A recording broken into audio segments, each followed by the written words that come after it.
It's safe to say the best rooftop bars Yeah, absolutely. are the ones that never close. Great Northern Brewing Co. The beer from up here.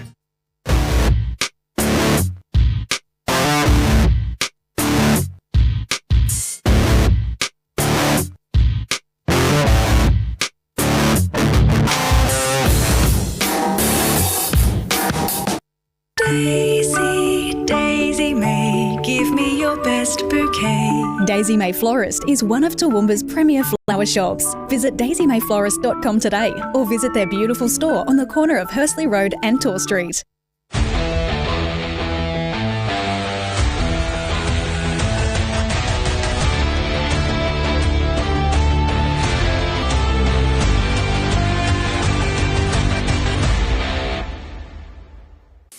Bradnam's has 30 years of experience as the leading windows and doors manufacturer for the Toowoomba and Darling Downs regions. Employing over 70 locals in our new cutting-edge factory and showroom, we provide tailored selections and excellent service.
Are you a food business starting out with your product development journey? Ask a Food Tech, a food technology consulting company, can help you ensure that they are tasty, safe to eat, and compliant with food regulations.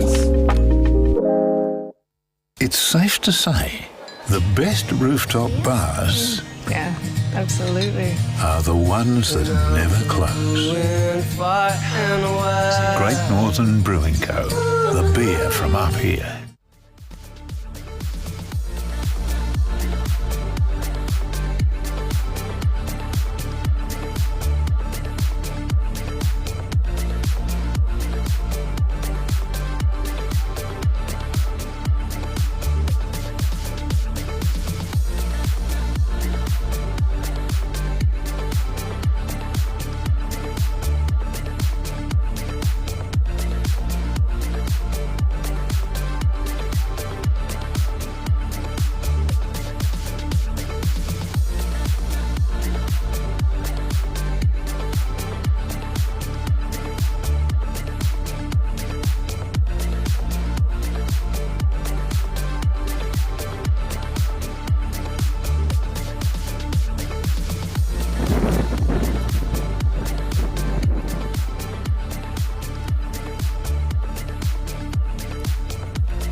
Well, good evening, ladies and gentlemen, and welcome to round 2 of the Bradnam Windows and Doors Club Glenvale Challenge. In front of us today, we have our first junior game of the evening, which is the Toowoomba team against the Stick It Snipers, Stick It Printing. So this is a fantastic matchup with these two teams, pretty evenly matched. We've got a quick goal shot coming straight up from Isaac Lobween, just on the left side of the circle. He's just missed the goal and it's gone out for a 16-yard hit. I'm Jesse McCartney. I'm filling in for the marvellous Nate Malevsky, who is making his way up from Brisbane as we speak. So he'll be here imminently. But yeah, this is a fantastic clash. Very two evenly matched teams, and yeah, we're hoping for a good battle today. On the ball straight away here, we've got Leo O'Brien, who's looking to attack the 25 and has to deal with Sam Burke. The Stick It Snipers have come away through Savannah Ward on that right side now, and they're building up through Eli McCurley-Alt. This is a one-on-one that Eli chucks it into the space ahead, and it's cleaned up at the back quite comfortably there by Ava Campbell. Ava, the mentor for the Toe It All Titans. As many of you will be aware, one of the unique things about the Club Glenvale Challenge in its current form with our junior setup is that each team has a senior playing mentor. So that senior player plays in the game, and their role is to try and direct traffic and support the players around them and just give that little bit more organic coaching that happens in the moment that's so useful. And it's really important that we have these fantastic young role models in our association that we're actually able to have with our young players. Stick It again building up through that right side. They're really looking at playing the high percentage stuff with a 3D skill into the circle, and they've been able to appeal for the corner there by Isaac Lobween with the 3D skill, but unfortunately Erica Bicknett, our new umpire over on that side, says it missed the foot. And the free hit's now on the left half with Ava Campbell. It's a high press here from the Stick It Snipers. They're really pushing up on the ball side. There's a lot of space open on the other side. So if Toe It All can somehow switch the ball and get around to the other side, and they look to try that now. Ava Campbell starts the switch, and now we have coming up on the right side Joseph Brosnan, who's been able to find that extra player on the help side. It's been dispossessed by Erin Sieber here. Can she try and get the ball onto the other side of the field? She's won a foot at the half line. Maddox Fay is our umpire on this side. And the ball is sitting with Millie Gascoigne here at left half. Again, lots of space on the other side of the field, and she's going for the overhead. A good option. There was a player deep on the baseline. Savannah Ward had found herself up there unchecked, but couldn't quite pull it off that time. Oscar Schultz has drawn some players towards him, and he's looking at breaking free. He's found Erin Sieber. Erin's now tried to win a free on that attacking 25, but it hasn't come off. And now Toe It All building. Oscar Middleton on the ball. This is his first junior CGC. He's managed to find some space up in that right-hand pocket. He's got the speed, but this one just gets beyond him.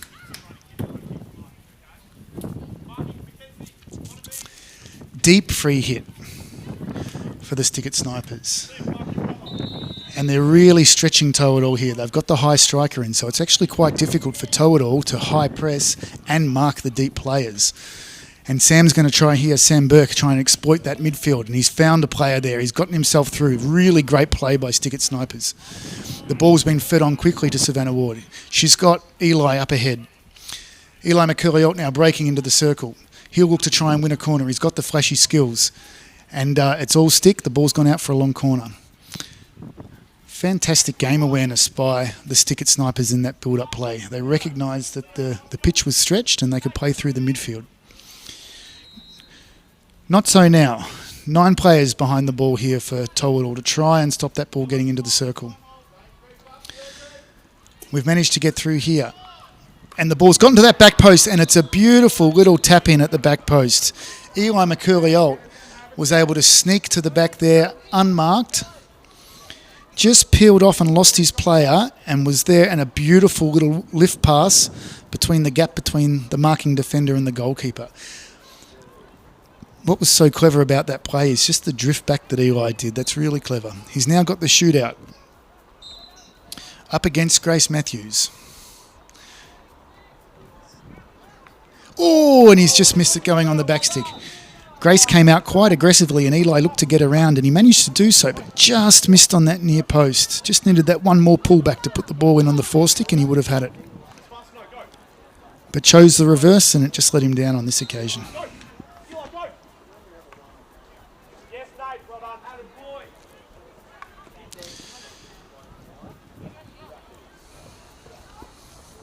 One 0 to Stickett though. We've got our first goal on the board for the evening.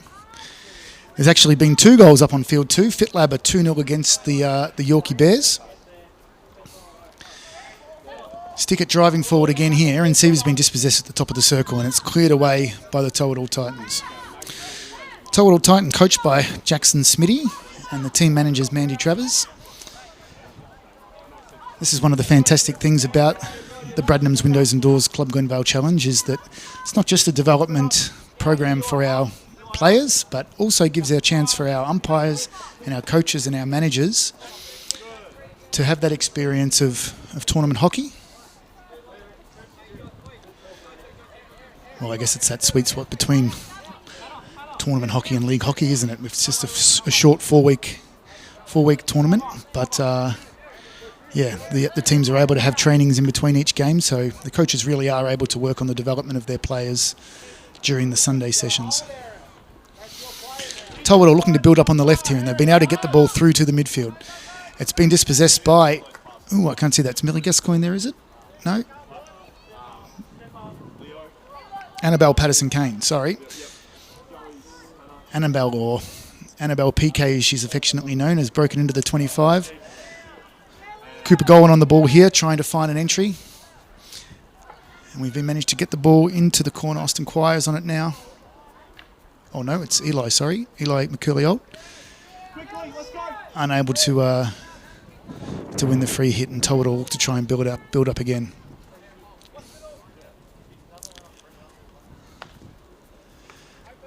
Good pass by Ava.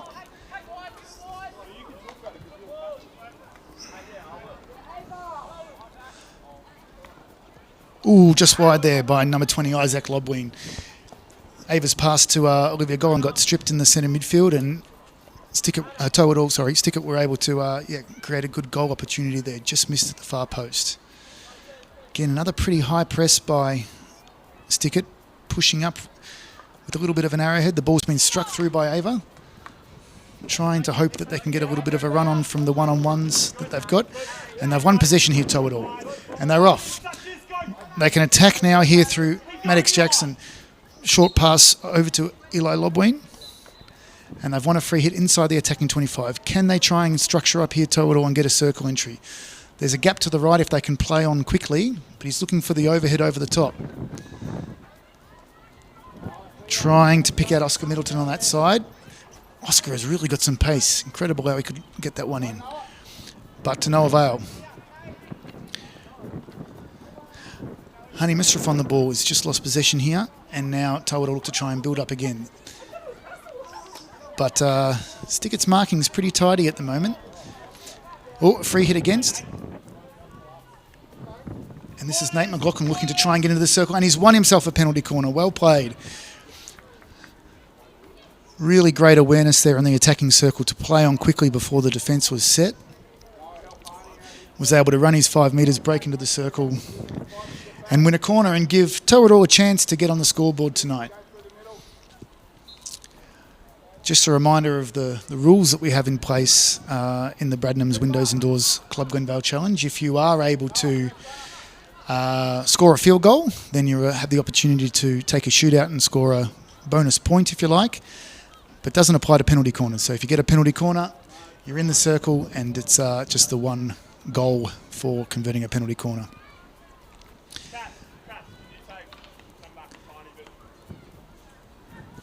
Okay, double battery at the top here. Looks like we've got a drag flick on the left and a hit on the right. Oh, we've moved across the battery. And we're looking at a little 1-2 at the top here, but the ball's gone straight from L1 all the way. And it's gone. It's been tapped in there. I think it was Nate McLaughlin, number 17, who's tapped that ball in. Oh, going to have to see the back of his shirt. Can't tell from here, to be honest. Maybe it's Nathan Suey. Nathan Suey, number 19. Same hairdo, guys. Forgive us. Was able to get onto the penalty spot there and tap the ball in. And a levelling goal as we head into quarter time in the round 2 game tonight of the Bradnam's Windows and Doors Club Glenvale Challenge.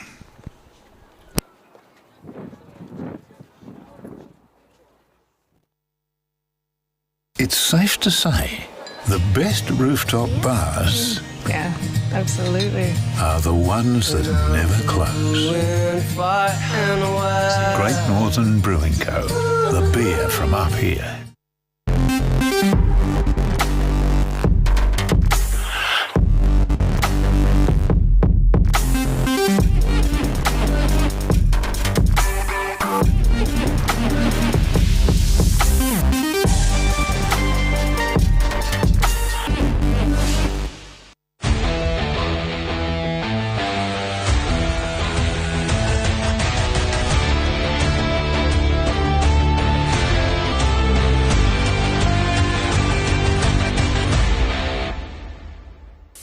Bradnam's has 30 years of experience as the leading windows and doors manufacturer for the Toowoomba and Darling Downs regions. Employing over 70 locals in our new cutting-edge factory and showroom, we provide tailored selections and excellent service.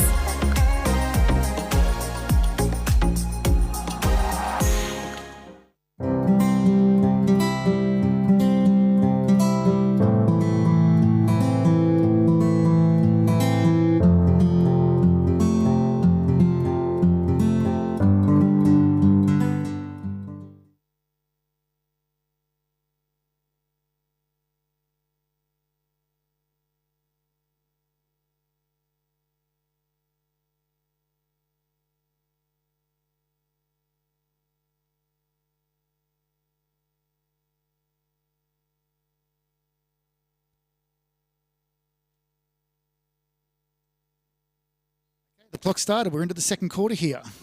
The round 2 game at the Bradnam's Windows and Doors Club Glenvale Challenge. Tow-It-All Titans versus the Stickit Snipers. Tow-It-All and Stickit are both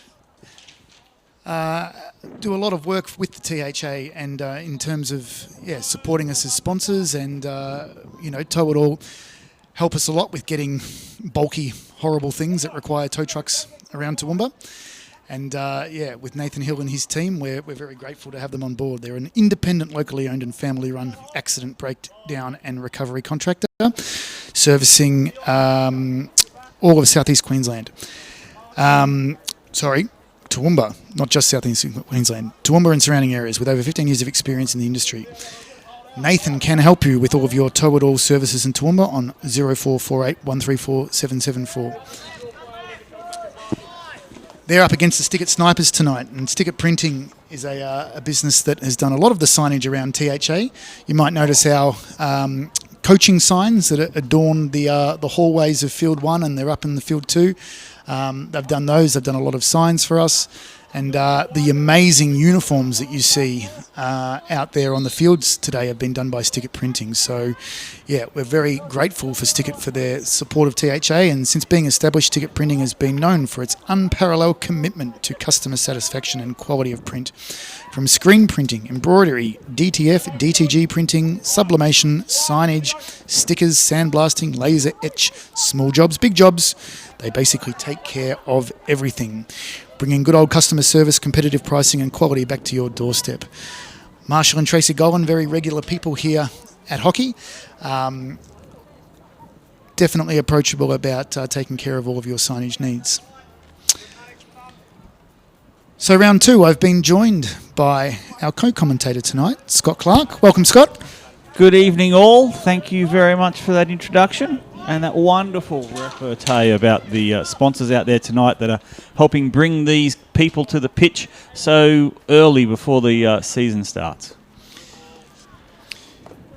Yes, we're very lucky with the Club Glenvale Challenge. All of the sponsors that we have now have been with us for multiple years, and there's no doubt they enjoy seeing their brand here at THA and being utilised by our best athletes. And tonight, a lot of our sponsors are around. We've got our sponsor photos on, and all intermingled with the hockey here. So we've got a tight game so far. Second quarter, 1-1. Bit of action in the first quarter, Scott. Well, it's good to see scores drawn. It's good to see some scores happening. That last short corner was well put together, and it was tidied up nicely to give him a goal. So hopefully we'll see a few more of that as the game unfolds. It's great to see the young people out there today putting in their effort and trying to win the game so that they can progress. It's good to see them being so young and out there and performing at such a level. Nice overhead by Sam Burke there, trying to find number 17 Noah Spies. It's very handy having a player like Sam at centre back, because he can actually set up the structure of his team and distribute the ball to all of the different positions, and get these junior players who are still making their way in the hockey world, feeling what hockey is like at that little bit higher level, with a bit more positional play and discipline in the structures. Coach like Russell Cornish is definitely one of THA's most dedicated coaches and skillful when it comes to teaching systems in short time to players and having all of the team members filling a role that suits their current level. And we're seeing that with Stickett tonight. You can see they're very organised in their press. Honey picking up the ball on the right side here. This is her first Club Glenvale challenge. She's got players ahead of her, and she's been trying to find Noah through there, and Eli McCurley-Alton just tipped off by Towadall at the last minute.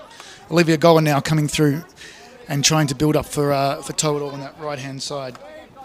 Leo Bryant going back to her, trying to do some 1-2 passes here to break the defence that is very strong on the ball side by Stickett tonight. And it's really just about that communication, isn't it? The Stickett are communicating well in defence, they're getting themselves into position, and they're really led, as you said, by the centre back there, who's communicating really well with his younger charges to make sure they're where they should be, to not only defend but also allow that excursion out from defence into attack. As we wait here to see what they're going to do. Pass back, just trying to stretch the offence there. Patience is the call of the day. Oh, very adventurous cross there. Wasn't pulled up, and that was very thankful. Otherwise, that could have been a negative outcome for the poster. Ball's up the line now here. Honey Mercer building up. It's just managed to not quite get through there on that attacking 25, and Towadall to build up again. They're attacking up the line where the ball came, which is a bit tricky against Stickett. Not only are they quite well organised, they've got some pretty big bodies in the back. Experienced players there in Erin Sieber and Sam Burke, who are able to make sure that any counter-attacks are controlled, and then they've got the fast players, the likes of Honey Musrif and Eli McCurley-Alt. Kieran Cornish as the strikers up there. A lot of speed, a lot of switching sides, trying to get some space away their defenders. And you can see when Sam has the ball, he and Erin are scanning after they make their pass to try and see the spaces. Stickett are taking their time. They're not rushing, which is a good sign. They feel in control. They're not letting the press get the better of them, and they're making sure they don't waste their opportunities as we get an attack up here down the left-hand side.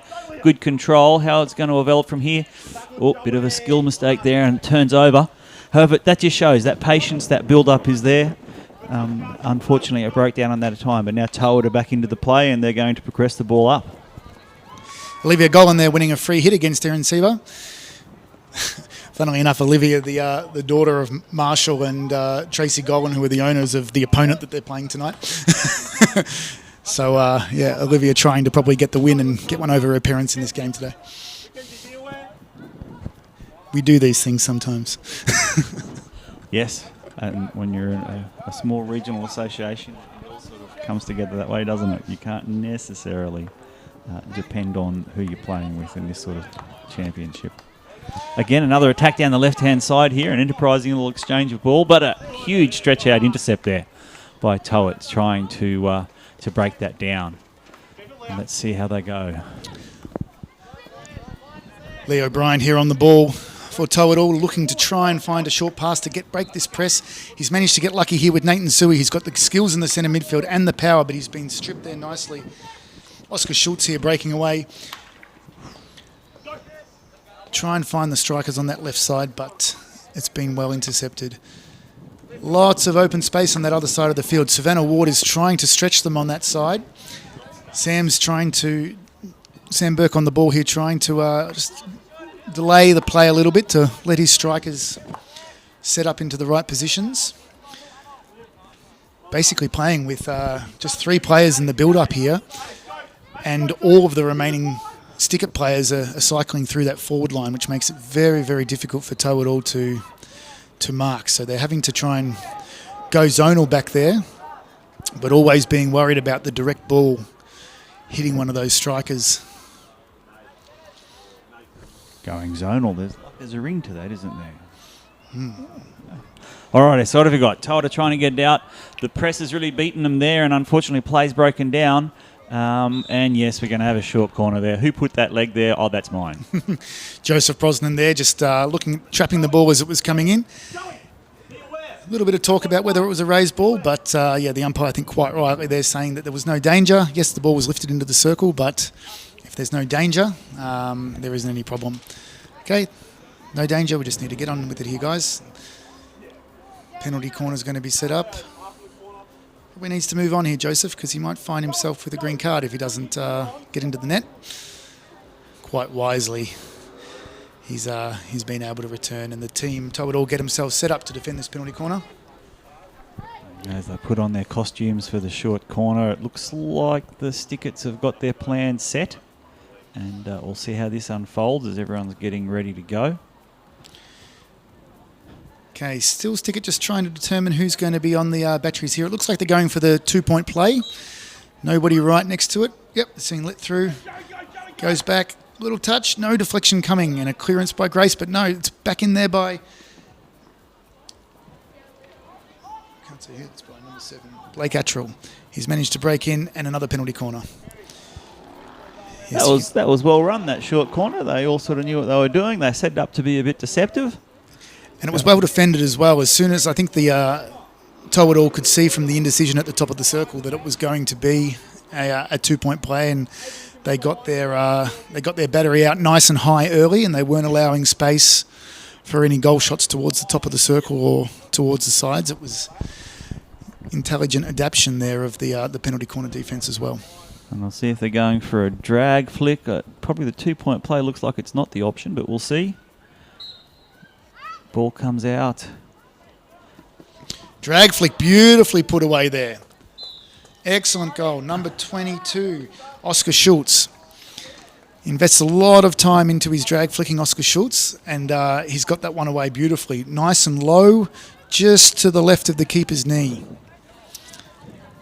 Yeah, it was not much the keeper do there on that non-stick side, so that brings it up to 2-1. So yet another goal in this game, which is good to see. 3-all up early in the game, so that's great. Definitely the high percentage option to go for the low drag flick. It's one of those things as young players, we, certainly it looks spectacular to try and put the ball in the roof of the net, but most goals definitely get scored by drag flicks low to the corners, and Oscar certainly going for the high percentage option on that occasion. And Stickett is scrambling well here. The Toowoomba had a bit of a penetration down here, but the Stickett put a bit of pressure on and managed to break it down. And it looks like they're going to get the ball just the other side of halfway. So we'll see if they can start building it up again here and perhaps get down and get another short corner or something more exciting from the field. Only 17 seconds left in the half here. Stickett not being so ambitious with their high strikers. They're probably just going to look to try and keep possession here. Toowoomba trying to press aggressively. They've only got 5 seconds to do it, and I don't think Nathan can probably break through there. He's got 1 second. And we find ourselves at half-time, guys. 2-1. Stickett just getting the late second goal there through the Oscar Schultz drag flick and looking to take some momentum into the second half. And we'll see everybody after a short break and some messages from our sponsors.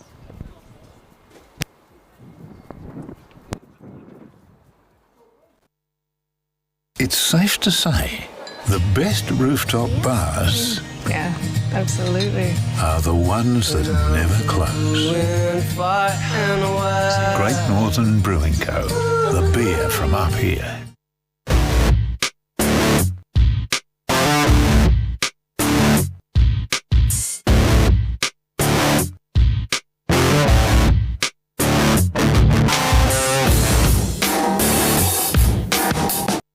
Ezy your best bouquet. Daisy May Florist is one of Toowoomba's premier flower shops. Visit daisymayflorist.com today or visit their beautiful store on the corner of Hursley Road and Tor Street.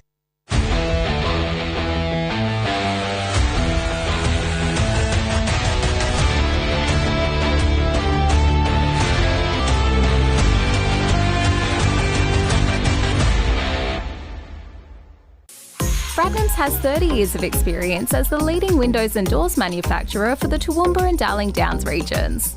Employing over 70 locals in our new cutting-edge factory and showroom, we provide tailored selections and excellent service.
Are you a food business starting out with your product development journey? Ask a Food Tech, a food technology consulting company, can help you ensure that they are tasty, safe to eat, and compliant with food regulations.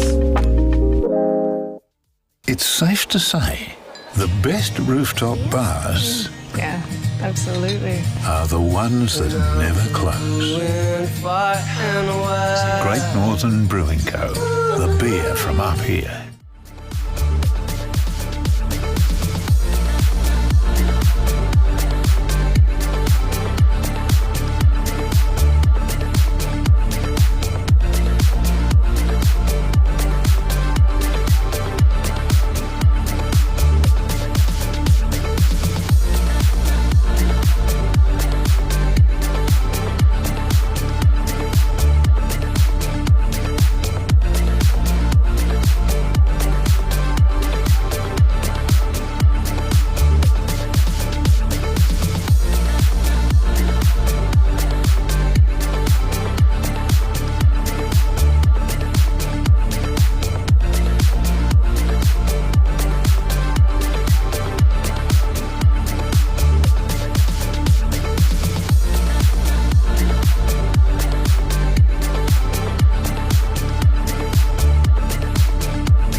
Okay, we're ready to go for the third quarter of our round two first game up with Toe It All Titans versus Ticket Snipers.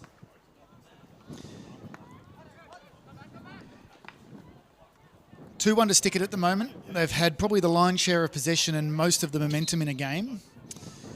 In the game, a penalty corner goal by Nathan Suey kept the game, is keeping the game interesting and competitive. And but they've got to try and find a way to control this midfield a little bit better because, no doubt Stickit are trying to stretch Toe It All and open up that midfield. A little bit less adventurous into the second quarter here while they just try and get some touches and try and get their strikers posting up and a little bit of movement. And Erin Sieber's been able to find a breakaway here. And looking to try and win a free hit, and she's done it outside the 25. Sticker players moving themselves in towards the post here to try and be available for that deflection. And they're recycling play now to playing mentor Sam Burke, as I'm joined in the box by our big money import, Nate Malevsky. Welcome, Nate.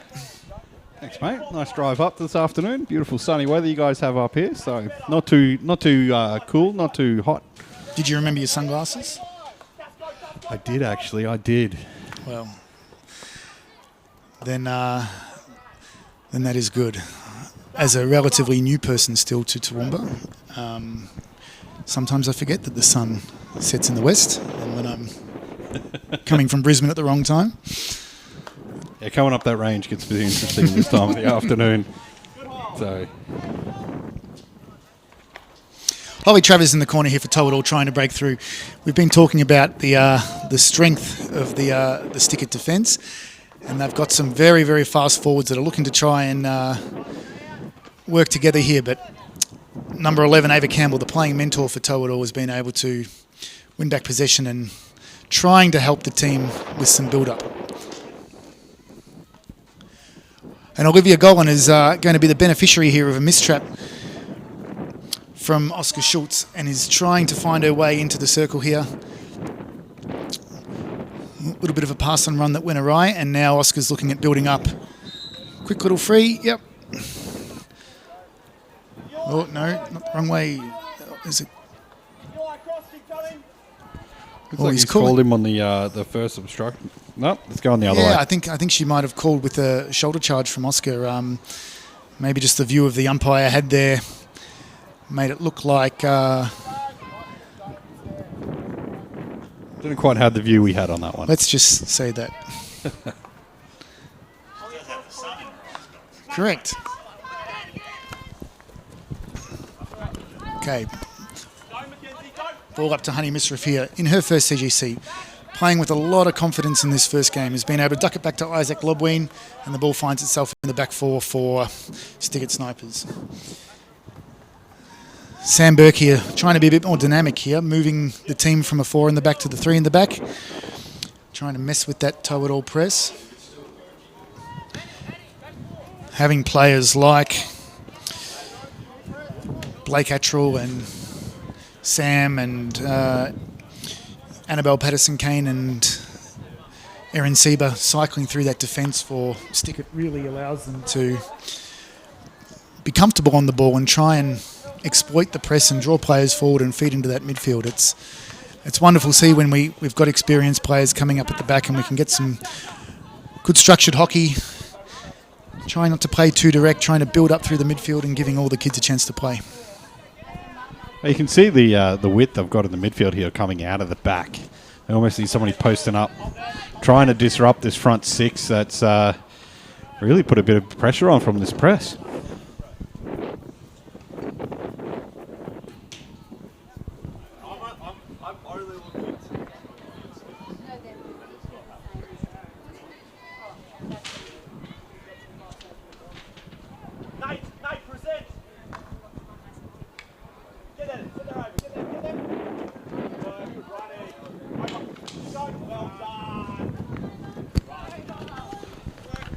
Ava Jeffries running it down the sideline there. She's going to earn herself a free hit on a brilliant piece of play to come back inside.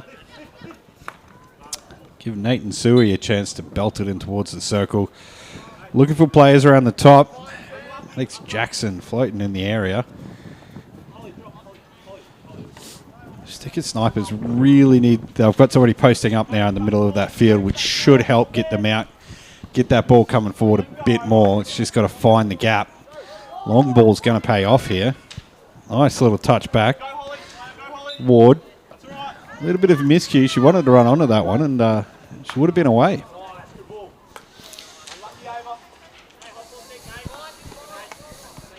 Nathan Suey here with the breakaway now for Toe-it-all. He's got one-on-one with Sam Burke, and he's managed to find a foot. Well played. Now, if he can try and cut across the field here and get the defence on the move, he might be able to try and get a circle entry. But I reckon he's going to try and go for that left pocket.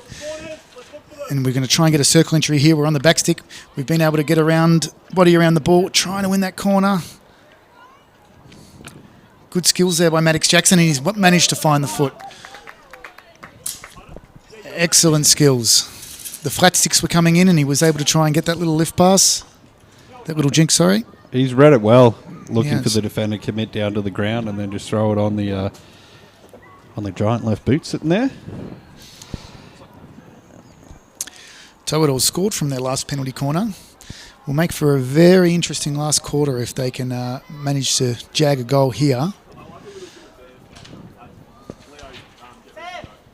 Looks like we've got Maddox Jackson on the drag flick again on the left. They did shift the attack off to L1 in the last one, but I reckon a straight drag flick and getting on the rebounds might be on the cards here. No, same penalty corner as the last one, and a flick from L1. Great save by Grace Matthews. The ball's gone to that back post, and it's calmly distributed out of the circle by Erin Sieber. And the sideline free hit taken quickly here by Nathan Sui. He's got Olivia Golan in support to try and start a switch if he wants. The ball's been able to come into the Olivia Golan, who's got the tomahawk on that side of the goal and just missed on the near post.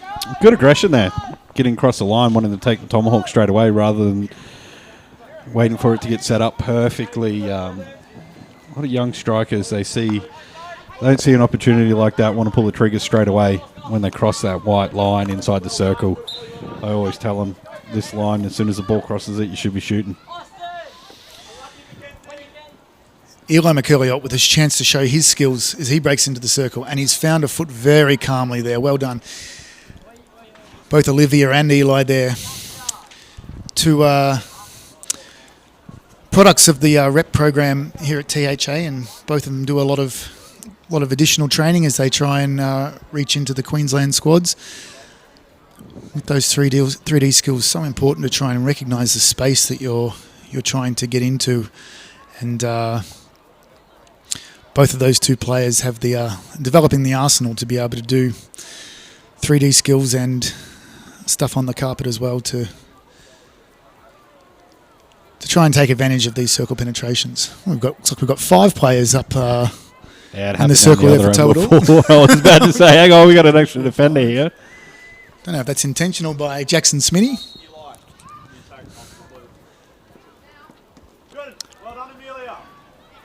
Oh, it's great defence again right in front. The goalkeeper's made a key save. She'll go again. Here comes a tomahawk for the third, and you'll see on the corner, great save from the keeper. And then the defenders just reached up on the bobbling ball and knocked it away. Posties seem to be the theme. We saw it last week in the men's nines for sure. The posties were definitely putting on a bit of a show, and both in the junior game as well. The posties were key, which is what you want to see, the ice in the veins, saying I'm going to trap this, give them the confidence for when they do go away to the state competitions and looking at state teams. The fear's not there. They know they can react and get the ball. Always a crucial thing in young players' development to try and develop roles on both attacking and defensive penalty corners. Sometimes when it comes to the cutthroat nature of selections, it can, the penalty corner skills that a player can have can sometimes get them over the line. So it's certainly something we prioritise at THA, that our players have a raft of penalty corner skills that they can exploit. Well, I'm going to ask, what's the secret? Are you using tennis balls, lacrosse sticks to try and give that confidence to get that hand-eye coordination in? What's your secret? I think first and foremost it's just about dedicating the time at training and being organised and breaking the compartmentalising the skills for attacking penalty quarters especially. We also find a lot now in our training that penalty corners are just a part of gameplay in training scenarios. So rather than being left to the end of the last 5 minutes of training, we try and build them into our programs during the session. But I think tennis balls was maybe a personal preference of mine. Tennis balls with a bowling machine is always fun. Did you ever use the Joey balls?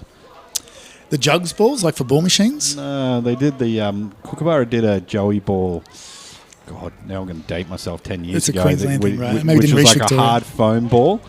And it was designed for the Minkies, but I ended up getting a box of them a few years ago, and I was using them for corners and belting them because it was a little bit softer and just like a lighter ball, but still made out of We use those ones in our Minkies games, and for things like your mini Minkies and those types of programs. They certainly ping when you hit them. That's for sure.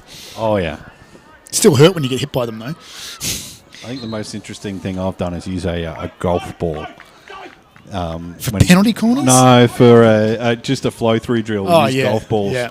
Because the ball bounced off the sticks so far. They had to learn how to soften their hands. Soften their hands real fast. No, golf balls, I have used that one. That's definitely a favourite of mine as well. And those Joey balls would bounce a fair bit too if you weren't careful. Yeah. But it is funny how you use, creative coaches who use these different training tools, and then you transition to a real hockey ball when your players look like they're 3 times better because a real hockey ball is so much easier to trap than a golf ball.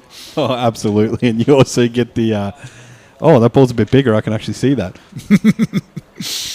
That's right. 3/4 time here, guys. No change in the score.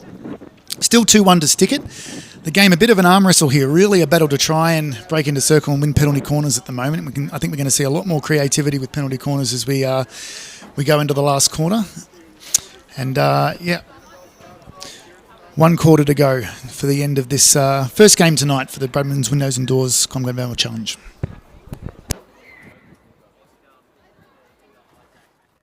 It's safe to say the best rooftop bars Yeah, absolutely. are the ones that never close.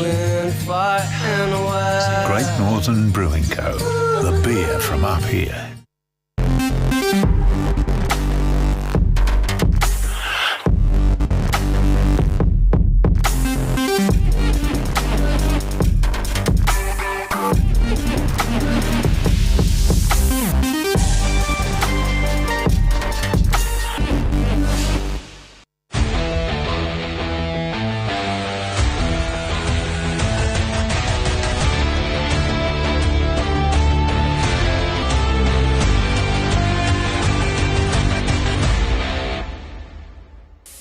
Bradnam's has 30 years of experience as the leading windows and doors manufacturer for the Toowoomba and Darling Downs regions.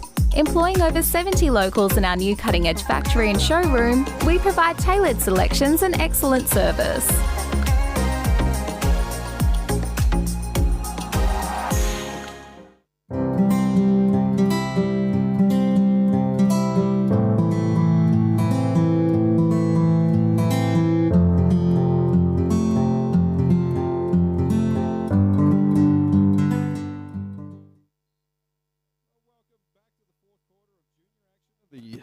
Club Glenvale Challenge, proudly sponsored by Bradman's Windows and Doors, opening the doors for the opportunity for the young juniors here to go on to higher rep honours and maybe join the local Toowoomba players who have on the Wall of Fame playing for the player green and gold that we all strive to be in one day.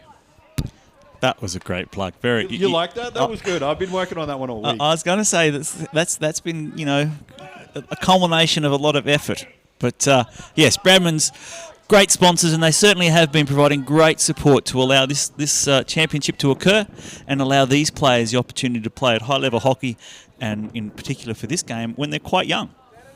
Yeah, it's great to see. Like, you get the mix of age up, and talking with Jesse before, the creative coaching we get out when you're trying to branch from young to old in programs in regional centres. You get a bit creative in your coaching, that's for sure. And it's always good to pick somebody's brain with what they like to do, because I know I've done some pretty creative stuff over the years.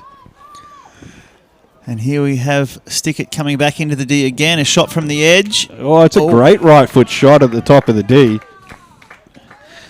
Defended away there by the keeper, and then it was put out, so Toward will get it back. Toward desperately trying to get one back with the last 10 minutes of the game so they can tie it up. See if they have the patience and the control to pick apart Stickett. That was a great attacking run there from Lobween. He's just seen the opportunity, played it all the way through. That's Isaac Lobween, not to be confused with Eli, who's on Total Titans. But he's seen the opportunity there, get off the right foot. Another forgotten skill that slowly but surely making its way back into the game. Being able to do your skills off both right and left foot. It's entertaining when you try and teach it. It's like trying to get people to hit left-handed. They do struggle with it, but it's a skill that used to be taught very well. I've been able to be at full sprint and hit off your left and right foot. It's impressive coming back. And it's impressive when it comes together and you hear that clatter of the ball on the backboard. And it all helps. That skill practice, that getting some repetitions up, and getting some clear coaching advice on that skill and how That's to a develop great run from Erin Sieber there. She's saw the opportunity, advanced the ball forward, knocked it onto a nice right shoe there. Got the free hit for a team, but it's not going to really work out that well for the Snipers. I think it was just they got rushed, caught off guard, trying to set something up pretty quick there, and Total, their defence has been playing well. They're falling away, trying to create the bit of the midfield trap. Force a front that you see a lot of soccer teams do, where they fall back and try and make you play through it with a bit of speed up front, really trying to press.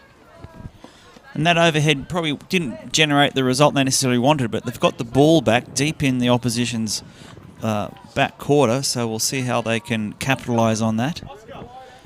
Stickett really just need to play this one out. Would like to see some more goals, though. We bit a goal dry last week, I'll say. I do like hearing the clatter of the blackboard or seeing the back of the net fly up, so hopefully we get one or two more in this game. But Stickett continue just to be really patient with their play. They're just trying to build it, not rushing it, appreciating they've got the goal advantage and wanting to make the most of it. Yeah, but this is also where you get into a bit of danger as a coach. You see a team, you've got the lead, but you haven't really been dominating as much. It only takes a bit of a run of play, and especially in this format where a field goal, you get a chance for a conversion. You really want to try and consolidate and not just not park the bus. You've got to go out there and try and at least get one or two more. Otherwise, this run and play goal that can develop out of nowhere will. But we've got 7 minutes, and my prediction is if Toadall don't score, then they're probably going to lose. That's a very bold prediction. I've been watching hockey now for 2 weeks, and I reckon that's the way it's going to run. As they try a deflection in there, but it goes over the back line. It doesn't particularly stretch the Stickett Snipers, as they again try and bring it out. Oh, there's a brilliant touch. There's an opportunity. The full press came out there. Total have been playing a bit of a fall away, and then they pull out the full press, put 6 up inside the 25. That was a great opportunity there. It all come unstuck there. The cross pass didn't work, and there just happened to be a Towett player there ready to intercept. They've got the numbers advantage here. The Snipers are coming forward. Just ran themselves into a little bit of trouble there, but you can see how quickly a full press, when it's not executed right and the ball leaks out, how quickly it turns into attack down the other end and the numbers advantage. But again, young players, they still learning. The game's not as quick, so you're not going to see them be able to recover as fast as you see probably some of the adults play. A lot less hamstrings, though. Yeah, they're younger, though. They've got that ability to recover at a ridiculous pace. Oh, there's a little bobble here down in the attacking half. Total Titans, they're going to get the ball in a handy position now. They're just going to get numbers forward. Oh, great tackle by Sieber. That's all grip. I don't know why he's gone up and said no. You could hear the grip from here. Yeah, he was unhappy that didn't go his way, but I think the umpire had their Go-Go Gadget binoculars on and can clearly see that the defender did great to intercept that ball and kept it all on a stick, and there were no legs, arms, toes, teeth or hair in that one. Those wanting a score update on field 2, the FitLab Flexers are 2-0 up over the Yorkie Bears. There is a corner going on that side. So we'll keep a close eye on that result. And we'll do that all night, folks. We'll keep you updated on both games with our lovely technology. And there is a goal over on field 2. FitLab Flexers, I believe, got that one. If I can see that far. The window's a little bit affected by the sun still. Well, there's an opportunity, and that's going to be a goal. So a bobbling ball through. You'll see the advance from the midfielder. We play it up. There's Seba. She's going to come inside the circle here. Dumps it to a striker at the top, and he just gets a cheeky touch. Wow, he's just redirected that ball cheekily and put it in the back of the net. That'll be... that was a great opportunistic hit there. And they get the second conversion, so they stretch that lead. They do get the second conversion. Apologies, folks. I'm trying to work out who the goal scorer was. Looks like it was Noah Spies on the goal there, and the conversion. He's just saw the opportunity. Just a cheeky little redirect, and he's given his team a 4-1 lead now. A long way back here for the Total Titans, but 3 minutes. It's only going to take a goal, a conversion, and then you just got to get back down the other end and get a corner on the buzzer to tie this one. Yes, the Toadall have to throw everything forward now. They need to get into the D. They need to pick up a short corner, at least put a bit of pressure on the Sticker team so that they can get some dividends. Oh, here's an opportunity. Straight away, they're looking for it. Tomahawk comes out. Shot. Oh, just needed somebody on the back post. Brilliant shot across the face of goal. That's textbook goal shooting right there. Shoot, try and miss on that side. Hopefully you get the player coming in on the post. Just a little bit too mustard on that hot dog, and it goes past the post. That got shot out of a stick like it was fired from a cannon.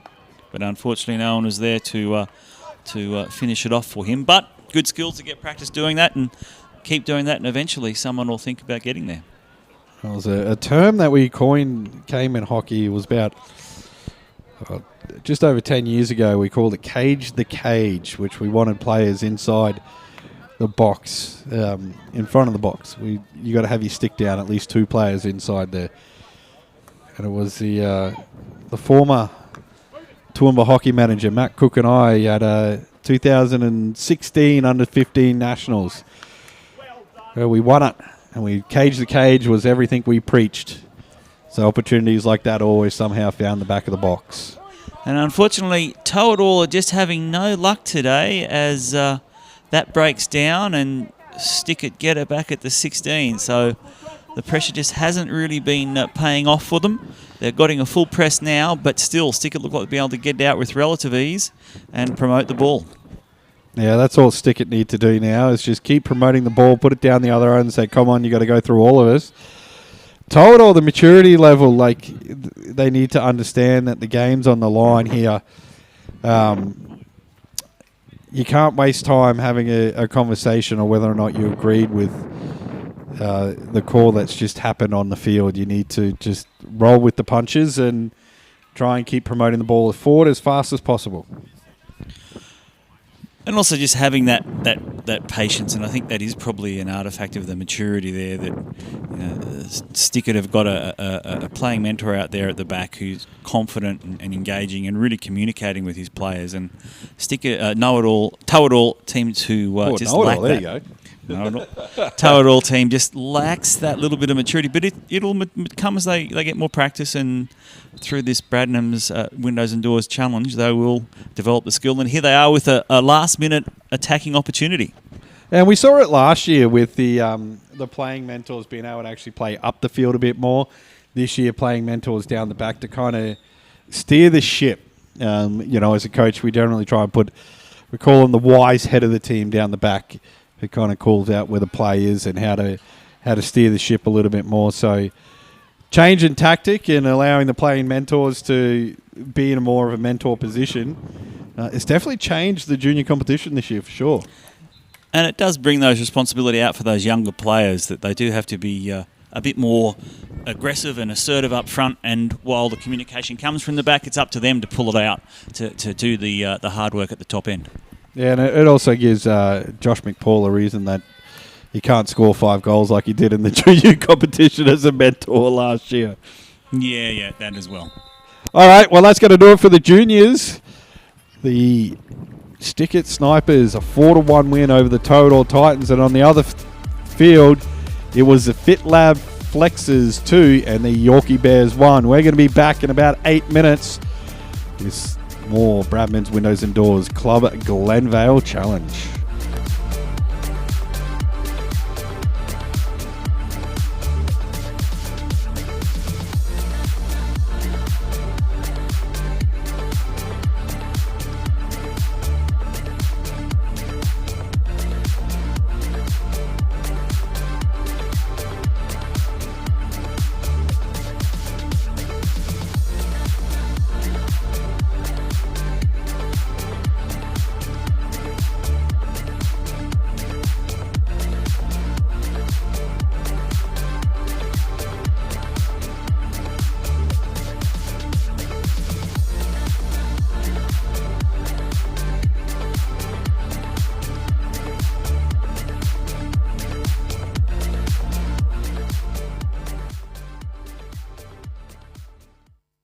It's safe to say the best rooftop bars Yeah, absolutely. are the ones that never close. Great Northern Brewing Co., the beer from up here.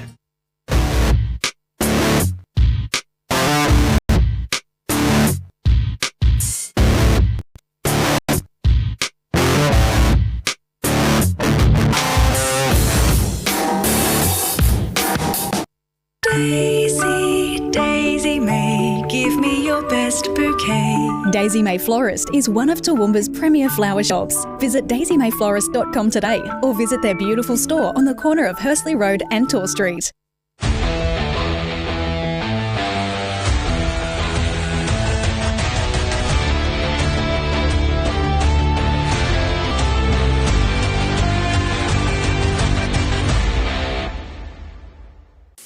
Bradnam's has 30 years of experience as the leading windows and doors manufacturer for the Toowoomba and Darling Downs regions. Employing over 70 locals in our new cutting-edge factory and showroom, we provide tailored selections and excellent service.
Are you a food business starting out with your product development journey? Ask a Food Tech, a food technology consulting company, can help you ensure that they are tasty, safe to eat, and compliant with food regulations.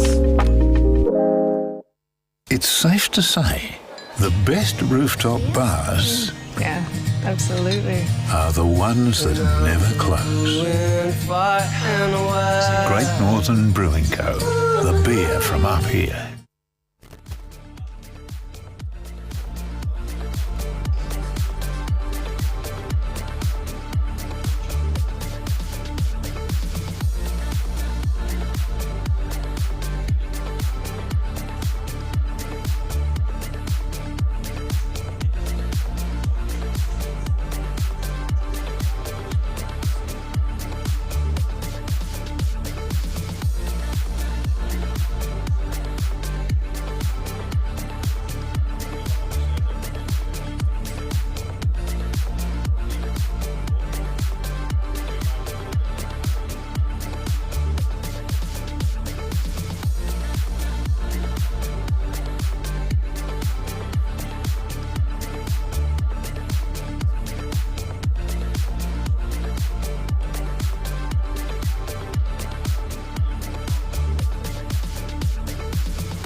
Well, good evening, ladies and gentlemen, and welcome to the Club Glenvale Challenge, proudly presented by Bradman's Windows and Doors. It is women's nines action. I'm going to start with the Cronks Crusaders taking on the Ezy Quip Emeralds. Ezy Quip Emeralds are sponsored by Ezy Quip Hire. They're proud to be a leader in civil and mining equipment solutions across Australia. Their high-performance fleet and innovative solutions ensure efficiency, safety and job site success. The Ezy Quip team understands the demands of the industry and work tirelessly to provide tailored solutions that help business deliver their projects. With branches in Toowoomba, Brisbane, Roma, Dubbo and Darwin, they're ready to service your civil and mining needs, and the Toowoomba Hockey Association thanks them for their support for the Club Glenvale Challenge. Their run-out team today is starting with the captain, Stella Sui, followed by Hannah Chard, Georgia Denny, Bobby Hamlet, who's the goalkeeper, Amy Kibble, Emily McEwen, Kira Nichols, Talia Robinson, Danielle Watson, Kayla Watson, and the reserve goalkeeper is Lauren Ryan. They're taking on the Cronks Designs Crusaders. Cronks Design specialise in construction of kitchens, bathrooms, and commercial joineries. Cronks are your internal building specialist, specialising in internal renovations. They're a one-stop shop for all your design requirements. So if you're thinking about renovating, give Cronks Design a call. Crusaders, they're led out by Jess Moffat, Emma Bradbury, Ava Campbell, Kiana Gripsky, Ebony Panzram, Holly Purcell, Alyssa Rollerson is the goalkeeper, Meg Roper, Erin Sieber, Holly Travers, and Lauren Ryan is the reserve keeper. And again, folks, we'll remind you of the rules here. It is nines, and it's a modified nines, not like some that you might have seen before. 2 strikers must remain in the attacking 25, so you only ever defend with 7.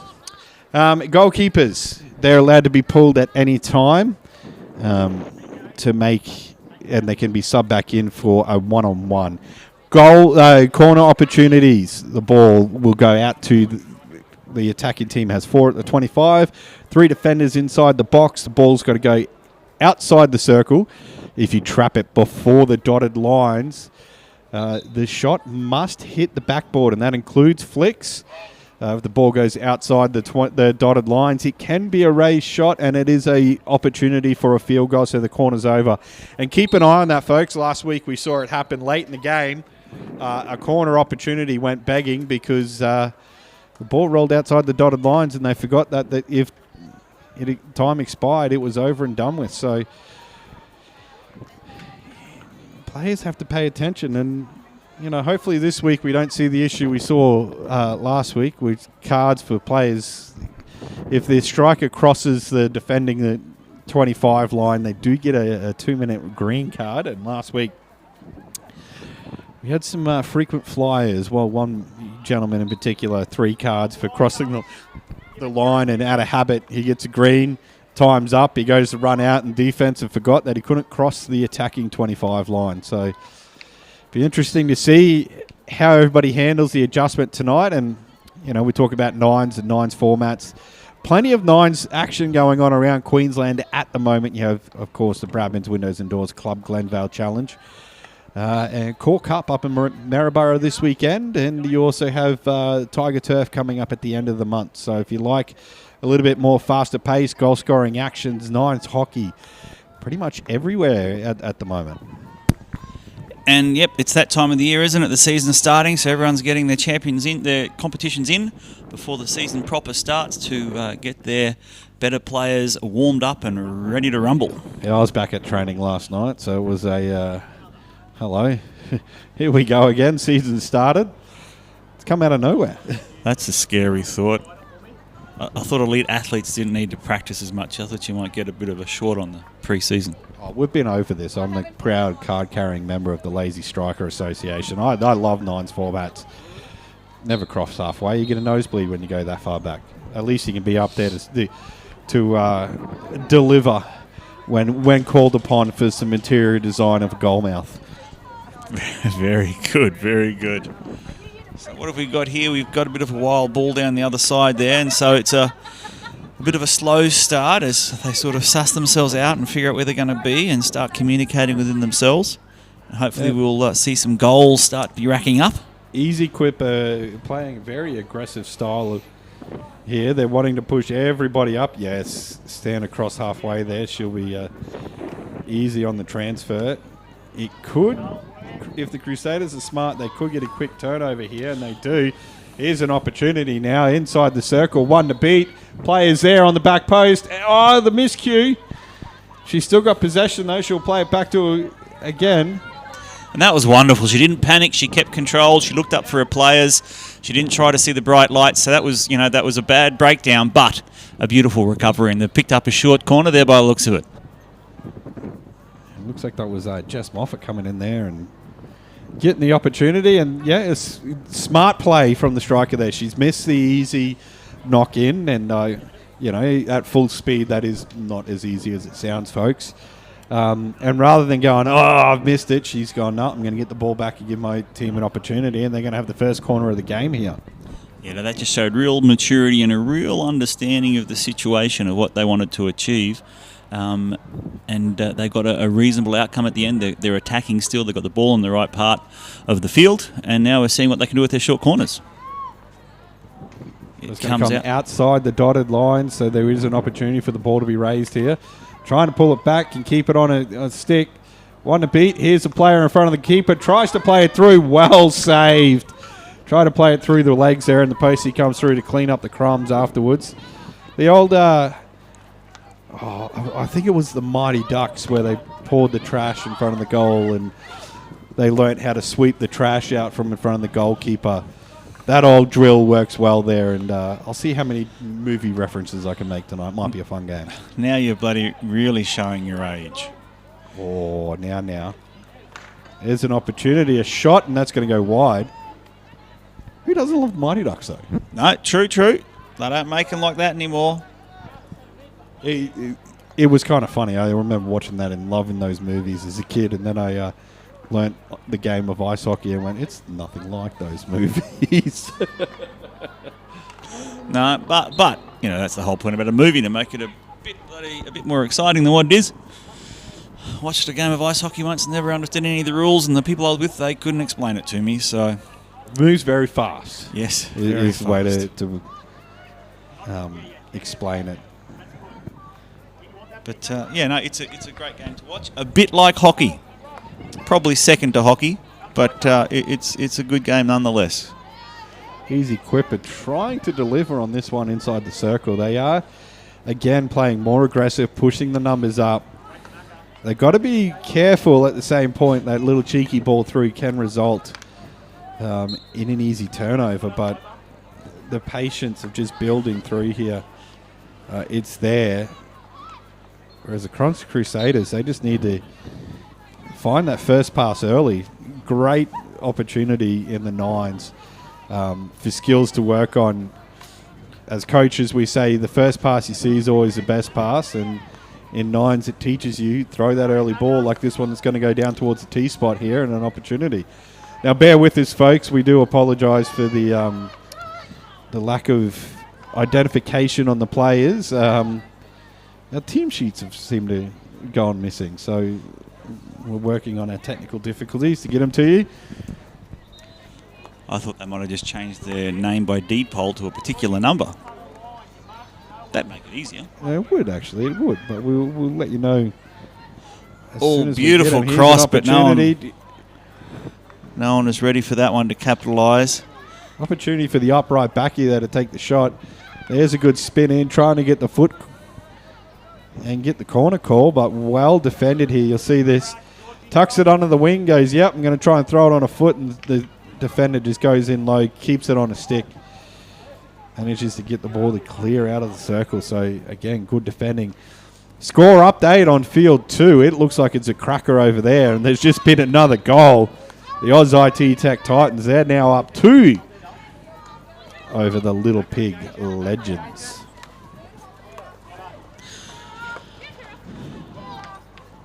And bit of chopsticks there as the attacker try and penetrate, but it settles into a penalty, and now it's played back as they once again show a bit of patience in trying to build their attack and see if they can get a goal going.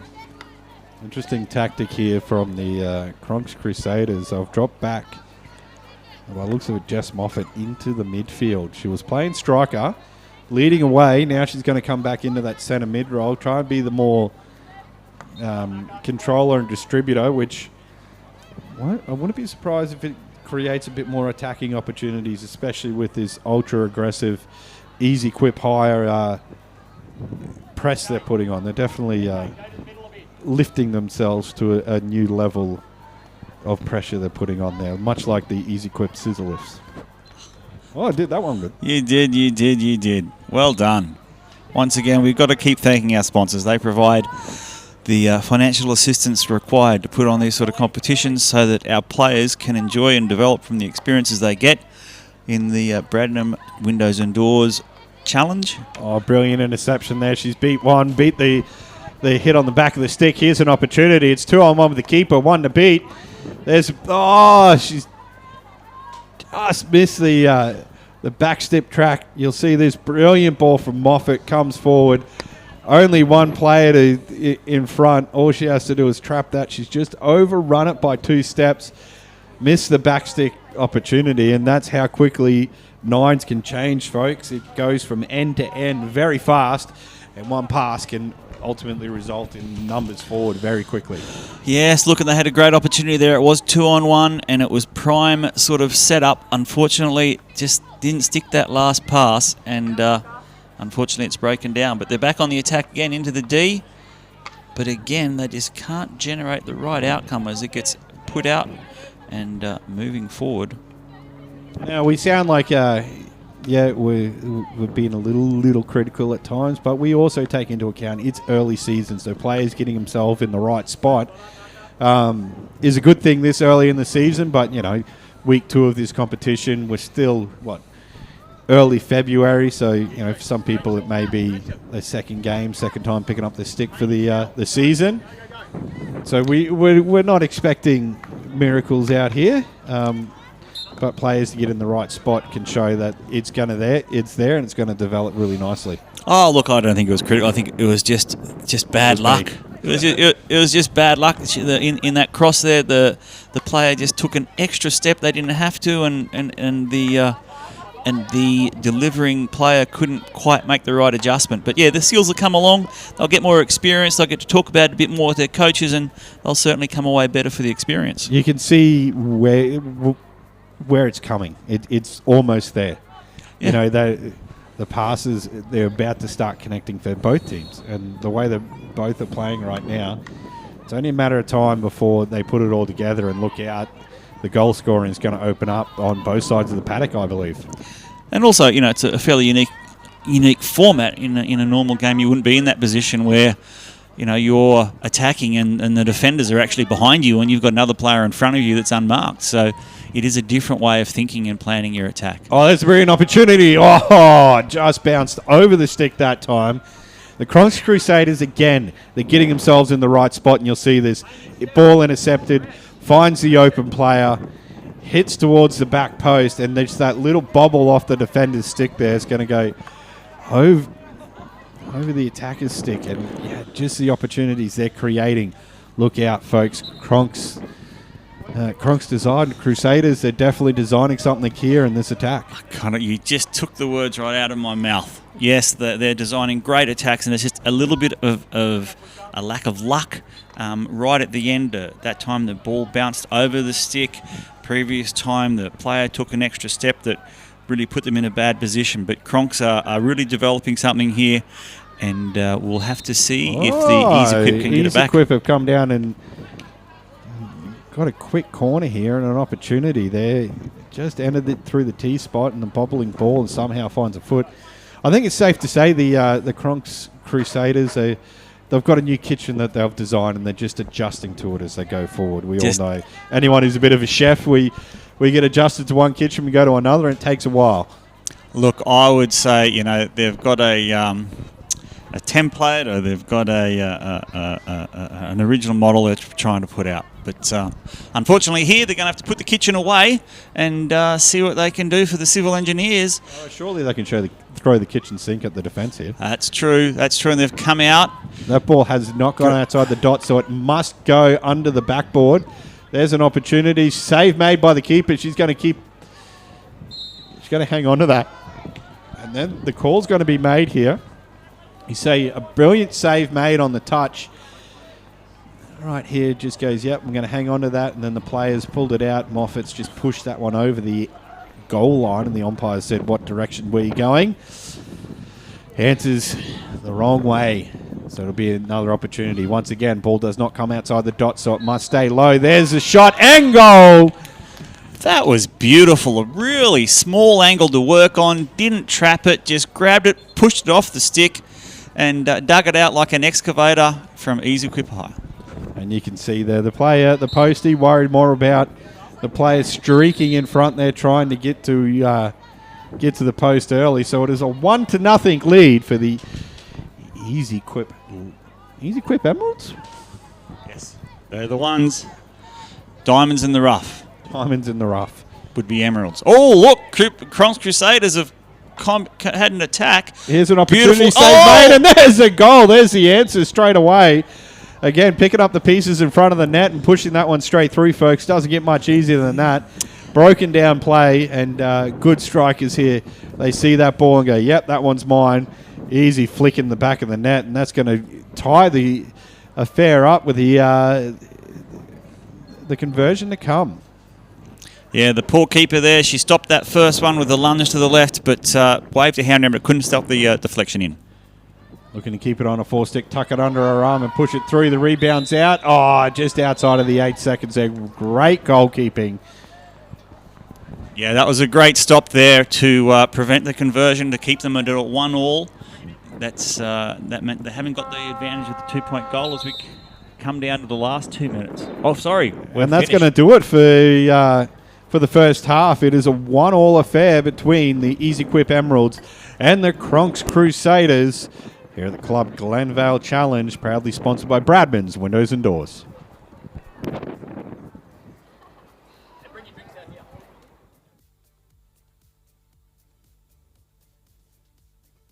Best bouquet. Daisy May Florist is one of Toowoomba's premier flower shops. Visit daisymayflorist.com today or visit their beautiful store on the corner of Hursley Road and Tor Street.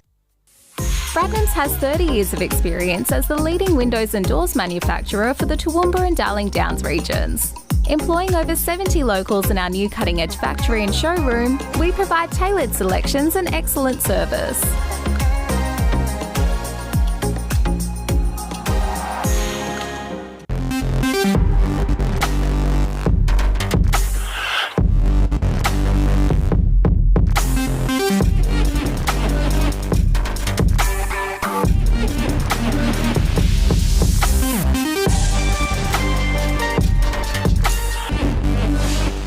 Are you a food business starting out with your product development journey? Ask a Food Tech, a food technology consulting company, can help you ensure that they are tasty, safe to eat, and compliant with food regulations.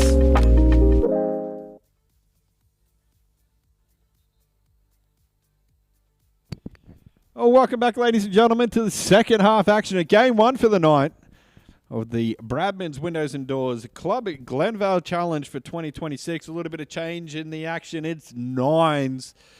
And it's been a back and forth, almost like a bit of a heavyweight bout between these two teams. Punch for punch. They're definitely both threatening and both had their opportunities to keep pushing the game forward. So 1-1 affair, and it's going to be interesting to see if there's any tactic changes or what's been made at halftime. I think certainly there were two different styles of play in that first half, and unfortunately Cronks Crusaders couldn't take advantage of some of the opportunities they created, and Ezy Quip were fortunate to get that goal. I think they haven't been quite as dominant as Cronks, but hopefully they can turn that around in the second half. Yeah, we're talking in the break. We said that the polar opposite in styles. You got the The Emeralds wanted to go the full press and put the pressure on by getting the numbers early. Cronks, they're getting themselves in the right spot. And I said again, once you start getting in the right spot, that last touch is going to come, and it's going to come very quickly. So polarizing play, you know, one wants to stretch the field, the other one wants to condense the field and put a lot of pressure forward. Interesting to see what comes out in the second half and see what these two teams do later on in the evening when they have to play the second game. Yeah, that'll be a bit tiring. It's a bit warm out there. It doesn't look like the breeze as much. I went out and inspected the pitch, and the pitch is very wet and very green. Oh, so they're Yorkies there at halfway. Did you find a... That's the one. Do the Richie Benno and find a gap and drop your phone in there? Just wanted to make sure that the carpet was green and it was a bit wet. Was it Benno, or who was it in the 12th man who did that? I think it was Benno who lost his phone. Lost his phone or his keys. See, now I am showing your age. Gee, by jingo, by crikey. Oh, look, we've got a great attack down here. Opportunity, pull back, keeps Into it on the the four D. stick, trying to find the corner. Tries to find it again. Well defended by the Emeralds. We need the 2 for 2. The 2-2 draw here. And look, Ezy Quip are fortunate they've got control of the ball now. They can drag it out. They play it back just to build a bit of time, have a bit of patience. The scoreboard's not against them. They just have to do their best. The miscue on the sideline there. That's going to be a bit of an issue. Crusaders now, they're wanting to put everybody up inside the attacking half. So really got to decide as a coach. Do you want to be aggressive? Do you want to be passive? Do you want to have that good balance? Nines really test you as a coach, and you know it's a format that I've had a little bit of success in, and yeah, you got to pick and choose your battles. I found when I coached in it, what I would do, I'd look at the personnel on the paddock, and that would dictate whether we're aggressive or we're playing a little bit more passive. So it'd be interesting to talk to the coaches and see how they feel about it. And obviously tonight in the player interviews, we'll get their thoughts on it. Yeah, look, Ezy Quip really struggled to get the ball out of their D then. It really opens them up for the risk of those short corners, and that's a real problem in terms of if Cronks Crusaders can pull those off. So they did get out that time, but they do need to be a bit clearer in their defence to where they're going to put it, how they're going to send it out so that they can break down the play, then get control and go for those breaks and see if they can get the ball up the other end. And you look, when the Emeralds go forward, because they wanted to play that more, let's get numbers forward early, let's go there, let's go. They're actually working in a pack. So you have their players just wanting to always be around each other, be together, bang, bang, bang, get the ball forward to their two strikers, and then make sure there's at least 4 coming behind them. Some nice little interplay there, so this is good. They've got a great opportunity coming down the right-hand side. They're penetrating into the D and picked up a penalty just on the outside there. So yeah, cheeky little foot on the outside of the circle. Let's see what the Emeralds can do here. Can they deliver on time? Oh, sorry, that says SQPS. Yeah. You'll get them all confused. Oh, yeah. There's a ball 3. Crusaders, they would just belt that one away. Not out of danger, though. And you can see, once again, the Emeralds now beginning to float up. You know, they've got to be cautious of that little bobble that goes through. But, yeah, here you've got the opportunity. Cronks are all the way back and all the way forward. There is gaps to just really be patient. And Moffat's going to have to do some legwork here to cut these balls off. Yeah, look, and they've played it back, and they're really trying to build something. Unfortunately, it breaks down there, which really is not what I think probably what they were looking for. As Cronks come back out, and they're on the attack with a bit of a wild hit, which they can't collect, unfortunately. She saw the pass early, and yeah, I think the striker just misread the peel out. You'll see here, she saw the pass, and once again, players in the right spot, making the right lead. It's just that little weight on the ball, that touch that comes as you play a little bit more and you get back into form for the season. So those bobbles are there, and I think it was the keys left in the halfway that resulted in that ball spinning out. Yeah, no, most definitely. But just the vision to see that early and try and get the ball up there, it's all coming together, and it really shows an appreciation for the space that's provided with nines, with a few less people on the pitch, you can move the ball around a bit easier, and there's far more options to be exploited if you can see it in your mind's eye. Oh, But you see, there's the opportunity of Nines. We talk about get your head up early, try and find an easy pass. And yeah, sometimes you don't see it in the 11-a-side game because the field is a bit more congested, or you don't look up early and you only think small. So Nines actually definitely brings in that longer pass, especially with the two strikers that just get to hang out and not do much. But again, we talk about the differences between these two teams. You see the Emeralds, their strikers standing right on the halfway, one in the outlet here. Whereas Cronks, their strikers are almost hanging out at the attacking 25, so there is a lot more depth. But of course, Emeralds, they do flood forward very quickly. yeah, Cronks. The Emeralds are just having trouble getting it away from their D. Cronks are there, catching it up, putting it back in, and that's really affecting Ezy Quip's ability to get out and get on the offensive. Well, looks like the wind's picked up out there now. Yeah, it'll certainly help the Wrong'un and maybe the Flipper.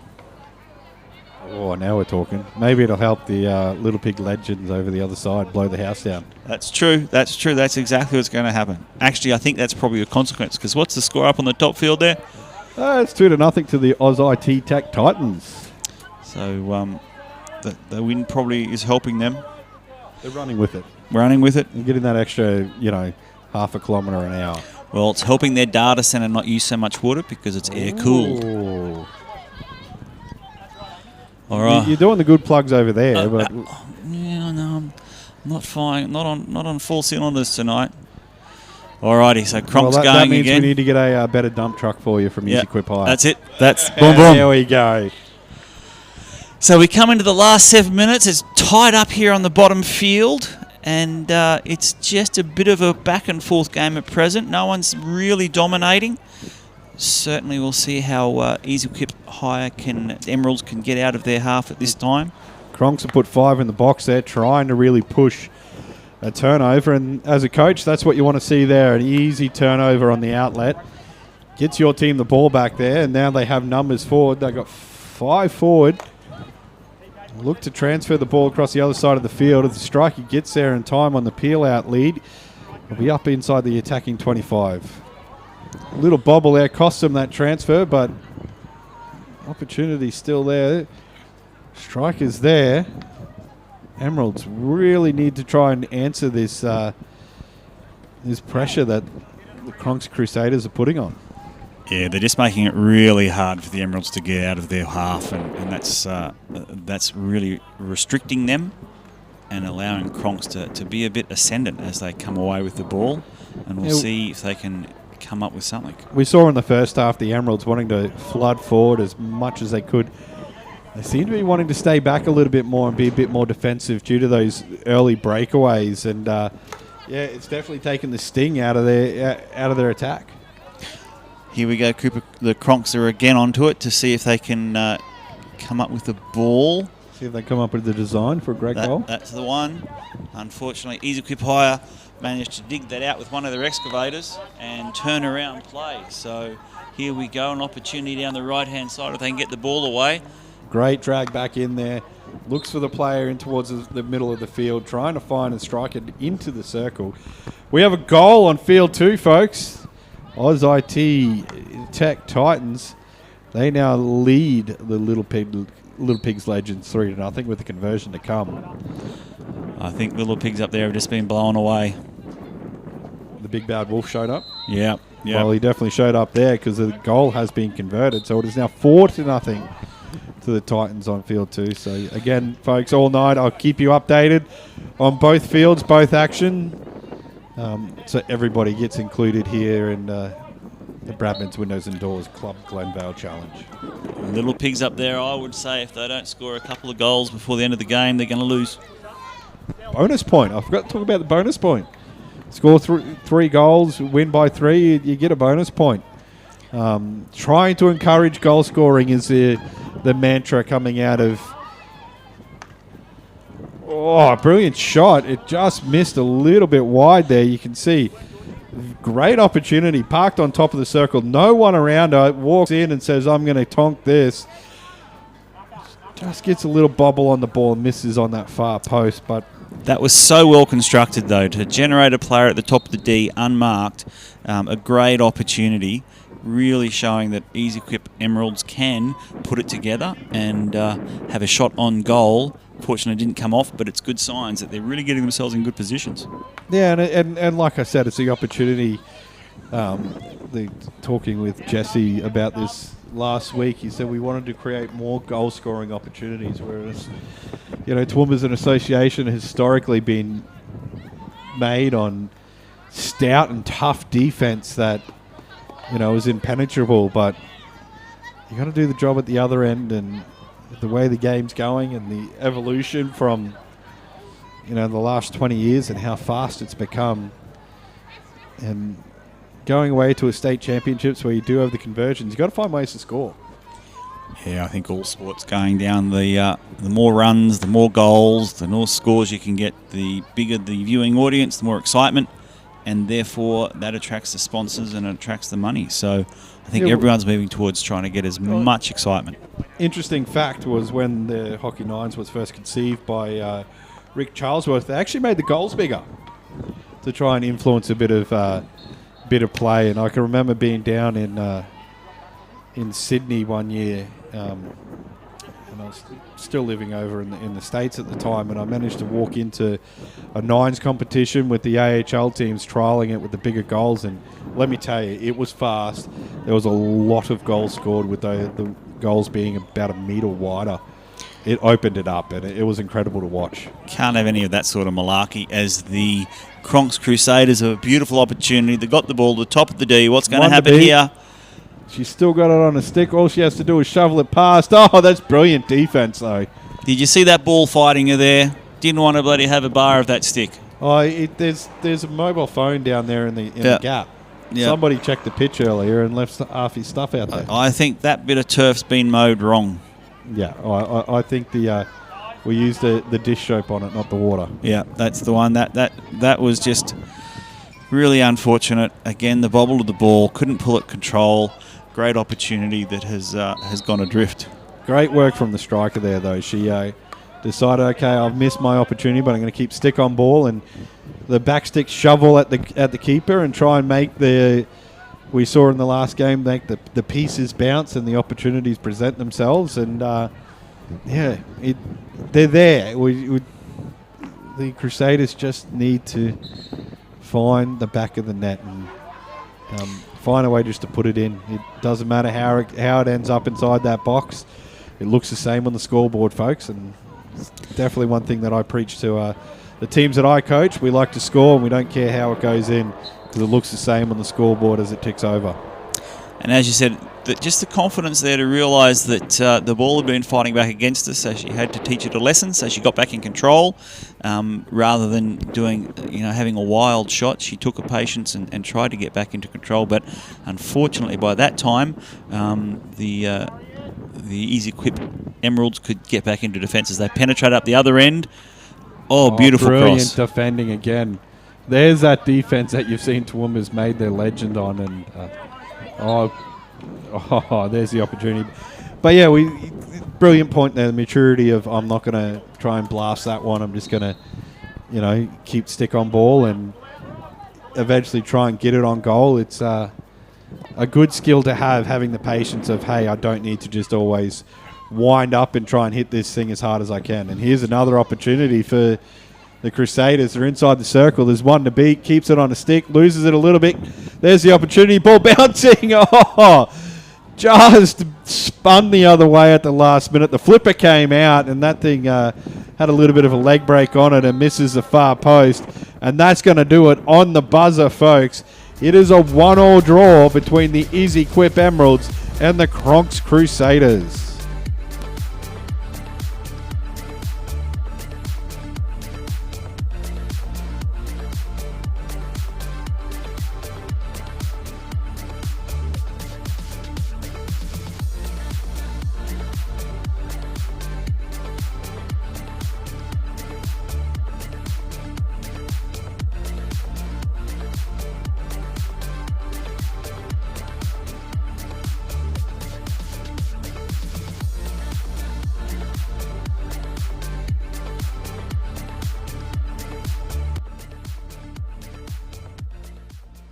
It's safe to say the best rooftop bars Yeah, absolutely. are the ones that never close. Great Northern Brewing Co., the beer from up here.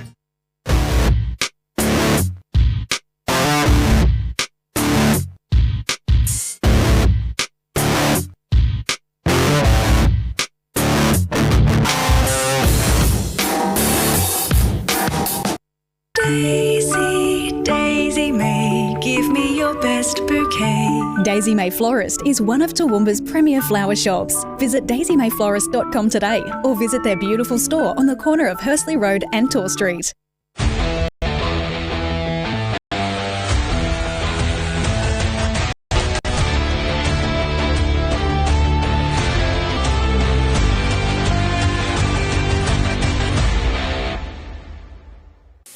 Bradnam's has 30 years of experience as the leading windows and doors manufacturer for the Toowoomba and Darling Downs regions. Employing over 70 locals in our new cutting-edge factory and showroom, we provide tailored selections and excellent service.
Are you a food business starting out with your product development journey? Ask a Food Tech, a food technology consulting company, can help you ensure that they are tasty, safe to eat, and compliant with food regulations.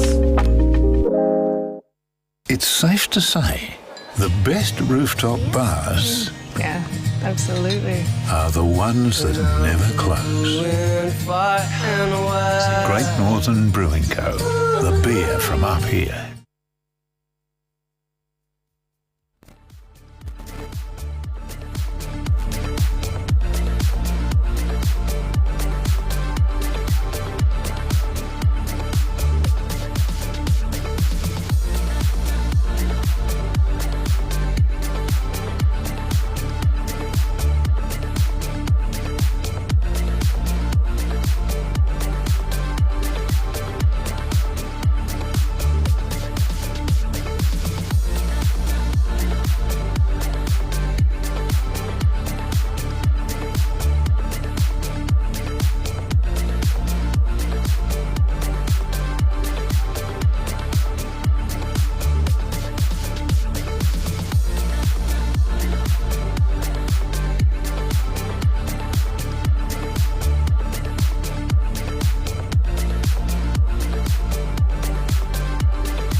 Well, welcome back, ladies and gentlemen, to the Bradman's Windows and Doors Club at Glenvale Challenge, game number 2 for the evening. It's going to feature the South Queensland Parcel Service Scorers, against the Stafford Strikers, the Scorers. They're led out by Sav Trapp. They got Addison Adrill, Shaylee Fiedler, Olivia Golan, Sarah Hurley, Lauren Mann, Tracy Page, Annabelle Patterson-Kane, Kira Sui. The goalkeeper is Hayley Warhurst, and Lauren Ryan. She seems to be everywhere tonight. Don't ask me why. She's the reserve goalkeeper. They're proudly sponsored by the South Queensland Parcel Service. They're a locally owned and operated freight provider specialising business-to-business deliveries with daily runs from Toowoomba, Brisbane, and throughout the Darling Downs, Granite Belt, and Lockyer Valley and South Burnett region. More than 45 years experience providing on-time deliveries. The South Queensland Parcel Service have you covered, and hopefully the Scorers tonight can deliver. And their opposition tonight are the Stafford Strikers, led by Sarah Bradbury, who's the goalkeeping captain. Her team, as she runs them out, will be Irina Cavigliasso, Emmy Cousins, Jamie Edwards, Emily Hawthorne, Jessica Kibble, Isla Rickett, Kate Roper, Rebecca Stark, Dimity Wagner, Skylar Waterson, and again, reserve goalkeeper Lauren Ryan. I've heard she's a very reserved person. The Stafford Strikers are sponsored by Stafford Industrial, a family-owned and operated business proudly serving Queensland and northern New South Wales. Stafford's is your go-to destination for all things welding and tools, offering a comprehensive range of products and expert repair and servicing for welders and power tools. In addition to its core offering, Stafford Industrial offers high-quality ute canopies, ute trays, and a wide selection of industrial toolboxes for the back of utes. These are all available for viewing in its conveniently located showroom at 4A Tate Street. Once again, wonderful sponsors of the association and really allowing us to deliver this competition early in the season for the best of the Toowoomba players to come out and show their wares. Yeah, and we talk about the opportunity, the doors that have been opened by the, obviously, Bradman's Windows and Doors by putting this on. I believe it's in its fifth or sixth year, this tournament, and everybody raves about it. It's watched by many. I know there's a few people in Brisbane watching tonight, just to see what it's all about, and teams mixed up. Those of you just tuning in, I will run over the rules difference. We are playing 9, so 9 aside on each team. You will see that 2 strikers must stay outside of the defensive 25. Inside opportunity there for the scorers. If there is a corner, the ball must travel outside the circle. It is a 4-on-3. The 3 attackers essentially will start at the 25. The 4th attacker is the injector. Ball's still got to travel outside the foot circle, folks. If it's trapped inside the circle and the dots, that first trap must hit the backboard. If it goes outside the dotted lines, it is technically, the corner is over. They're allowed to raise the ball, and there's the opportunity for the 2-point conversion. There are conversions in this, so you will see the one-on-one with the goalkeeper, 8 seconds, goalkeeper versus the goal scorer, for an opportunity to add an extra point. Goalkeepers can be subbed off at any time. A player who is designated the attacker or the striker, if they cross that halfway line and try and defend, it's a green card. And unfortunately, last week we talked about it, and I'll keep reminding it and bringing it up. The gentleman who got a green card decided to run back on and help his team defend. No fault of his own, forgot that he was the striker, and the second green card straight after each other. So a few different rules opening the game up for some more goal-scoring opportunities, and hopefully these 2 teams can deliver for us. And these ladies have certainly had their Weet-Bix this morning. It is a very hectic start to the game. They are really pushing each other and swapping the ball end to end as they try and come up with the goods. As SQPS strikers push it forward, Stafford Industrial are defending well, but it is a pretty hectic game. All right, we're joined by Kiana. Kiana, great game that you guys just played. Very back and forth. How did you find it? lots of running, but I found that the teams worked really well in like stretching the field. We're all playing a very different style of hockey, which is making it a lot harder because we're used to, you know, someone's always in the pocket. So it's definitely getting us to lift our heads and open our eyes to a different way of playing hockey. Now, your team definitely had the advantages there. You guys found yourself in a lot of opportunities, a lot of spots. Ball just didn't bounce your way, but hopefully it'll get there in the next one. I reckon it will. I think as we continue to play together and learn how each other play, because everyone plays hockey so differently, we'll link up even more, we'll find the space, we'll get the touches. It comes as we go. Now, I'm going to ask the question, this format, goal scoring opportunities, how are you finding it? You know, Toowoomba very historically been a defensive focused association. How do you find these opportunities and getting that chance to absolutely take a tonk when you get one? Oh, I think it's brilliant. I think it gets people out of position, and at Toowoomba Hockey, like, we want to grow our playing techniques. We want to grow to have not just defenders look at a team and go, oh great, I have someone that's a midfield and a striker and a defender and they can do this and they can do that. I think that's what's going to help all of our girls and men in lifting their hockey game. So I think this is a great way to push us into new spots, maybe get us uncomfortable, but I think it's just a brilliant way to extend the sport for everyone and like give us new opportunities. Now, this early in the season, how are you finding it, the touch coming back? Oh, I feel like everyone's so, oh my gee, I'm so unfit. a lot of running we're not used to, but it's a really fun sport, so sometimes you just forget about the running and the fitness, but I think I'm so happy to be back. I think everyone's really happy to be back in the season, even if we're all huffing and puffing out there. Now, what's the goals for yourself this year? What are you looking to get out of it? I'm looking to find a new position. I'm normally a defender, but I've been playing up in the mids, and I think it is just such an amazing spot to play. You get to kind of be everywhere and nowhere all at once, and I really want to extend my skills. I want to be up there and go, I can take that shot, I can hit that ball, I'll get in the D, I'll shoot. I want to be a striker. Love to hear it. Most defenders do. Well done in that last game. Can't wait to see what you guys are going to do in the next one. Thank you.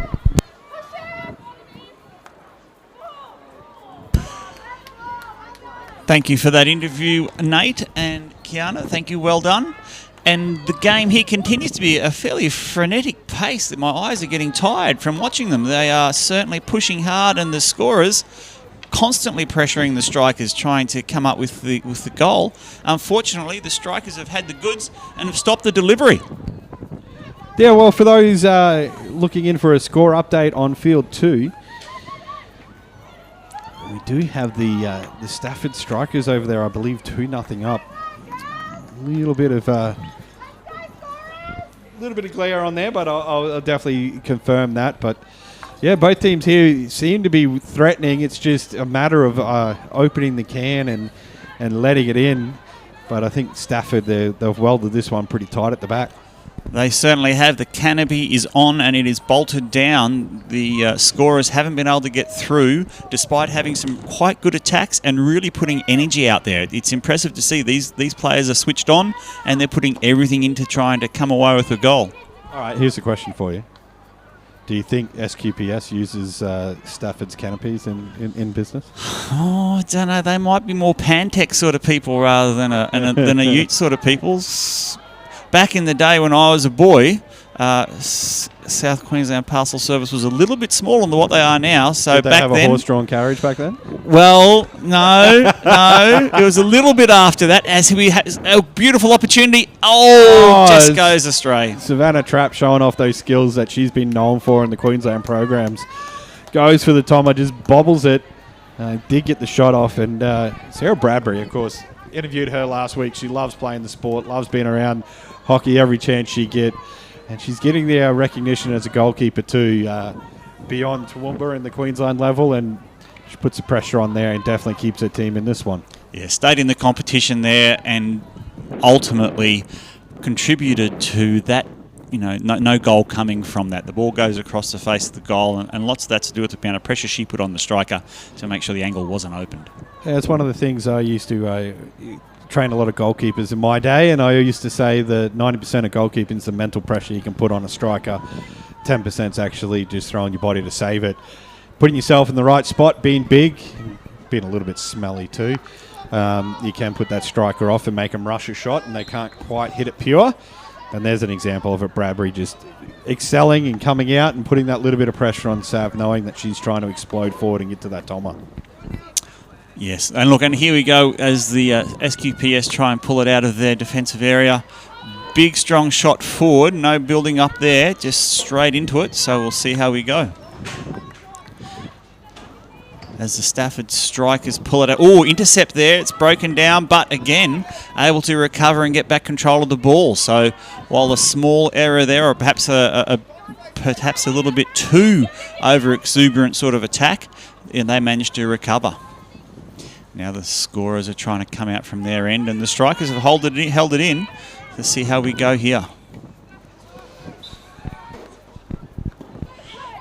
Look, broke down and play, a penalty awarded, so let's see what the scorers can come up with here. Again, a big hit, which is broken down play, so they're back under pressure straight away. Perhaps they need to take a bit more time to build it than what they have been. Oh, good opportunity there, heading towards an open spot in the circle. Just didn't quite pull it off, trying to hit it off the right foot there, but you could see the opportunity, and the strikers were really beginning to put a lot of pressure on here. And the wind's picked up out there, so that's certainly going to come into play, I think. It's quite gusty. How'd the windometer go in between games? I saw you go out there and give it a little lick and make sure that it works. Oh, look, no, it's definitely windy. There's definitely air out there, and that's probably going to come into play. It's going to be a bit tiring. It's not consistent, not really favouring any particular team. And the flag's definitely... and we get a short corner. And for those at home, Steve walked outside and gave the finger a lick and went, yep, it's windy. It was rather entertaining, given our chat about the 12th man in the game before, so... Definitely tousled my hair.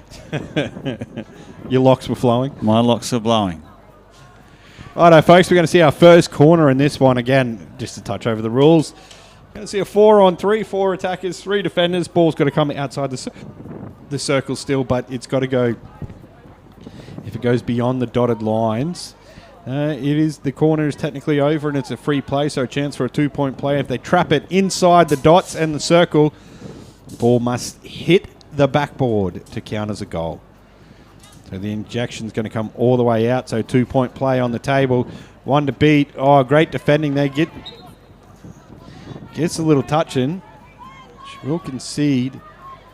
Free hit. There's the opportunity. Finds a player that's wide open. Back in front. Opportunity wide open at the top of the circle. Good 1-2 play. Draw the player in. Have the opportunity to shoot, but just pulls that one wide. The scorer, sorry. Getting confused with the strikers on that field from the same Stafford. Really beginning to threaten here and put a lot of opportunities out. That was a strong hit. That was confidence from the top of the D. She knew where she wanted to go, perhaps on the wrong side of the post ultimately, but that was a good, clear, confident shot from the top of the D. Great opportunity from some interplay of passing there. Unfortunately, we didn't hear that magical tonk, but maybe next time. It looked more like our golf drives off the tee there, just a little bit of offline in the end. But it was great to see. She was certainly confident enough to say, hey, this is my opportunity. I've got the ball back. I've got a bit of space. Let's see what we can come up with. So it all developed from the 1-2. Yep. It was brilliant little 1-2 play. Draw 2 defenders, said, oh, look, there's my player on the top of the circle in the what we call the prime scoring position and goal shooting position where everything's on and open for you.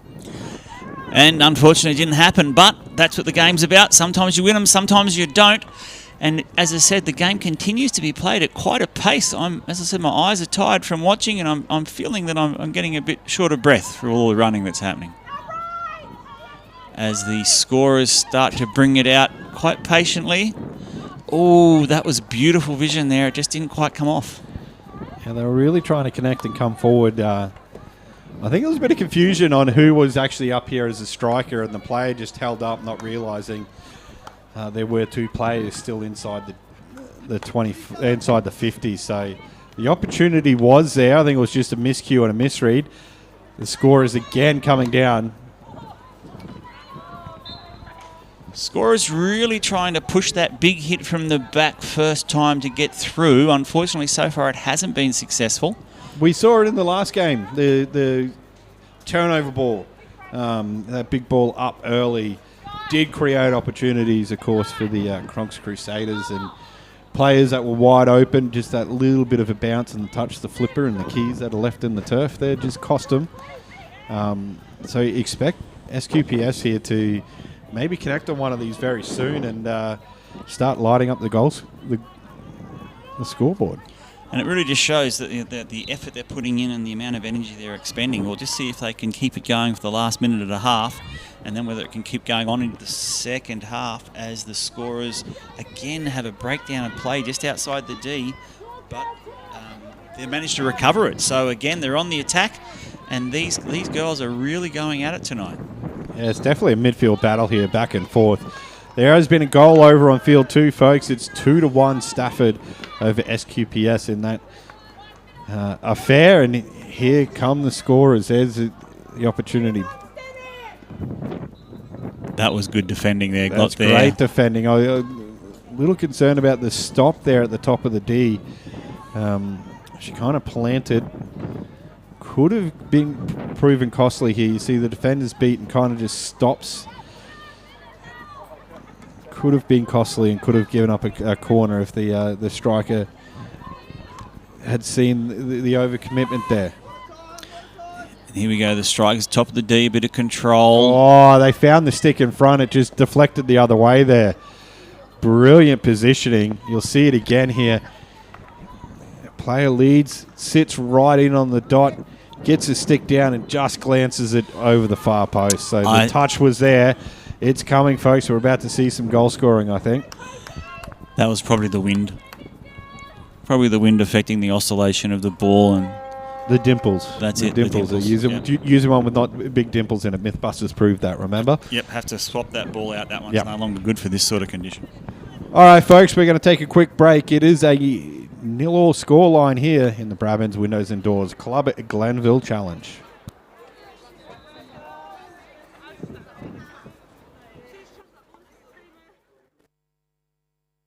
Daisy, Daisy May, give me your best bouquet. Daisy May Florist is one of Toowoomba's premier flower shops. Visit daisymayflorist.com today or visit their beautiful store on the corner of Hursley Road and Tor Street. Bradnam's has 30 years of experience as the leading windows and doors manufacturer for the Toowoomba and Darling Downs regions. Employing over 70 locals in our new cutting-edge factory and showroom, we provide tailored selections and excellent service.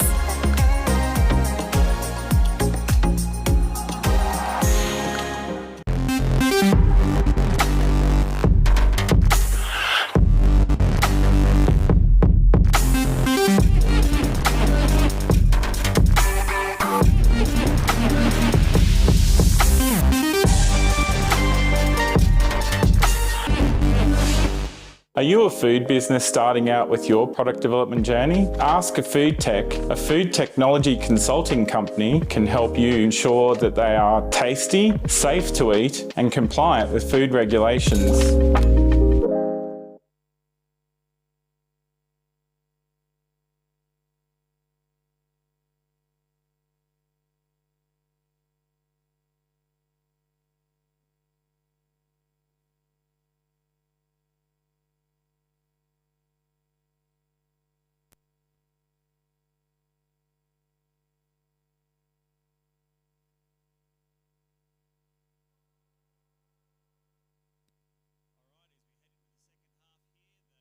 Change ends as we do in hockey, and we get underway. So it'll be interesting to see whether they can keep up this frantic pace that we experienced in the first half and whether we can get some goals on the board.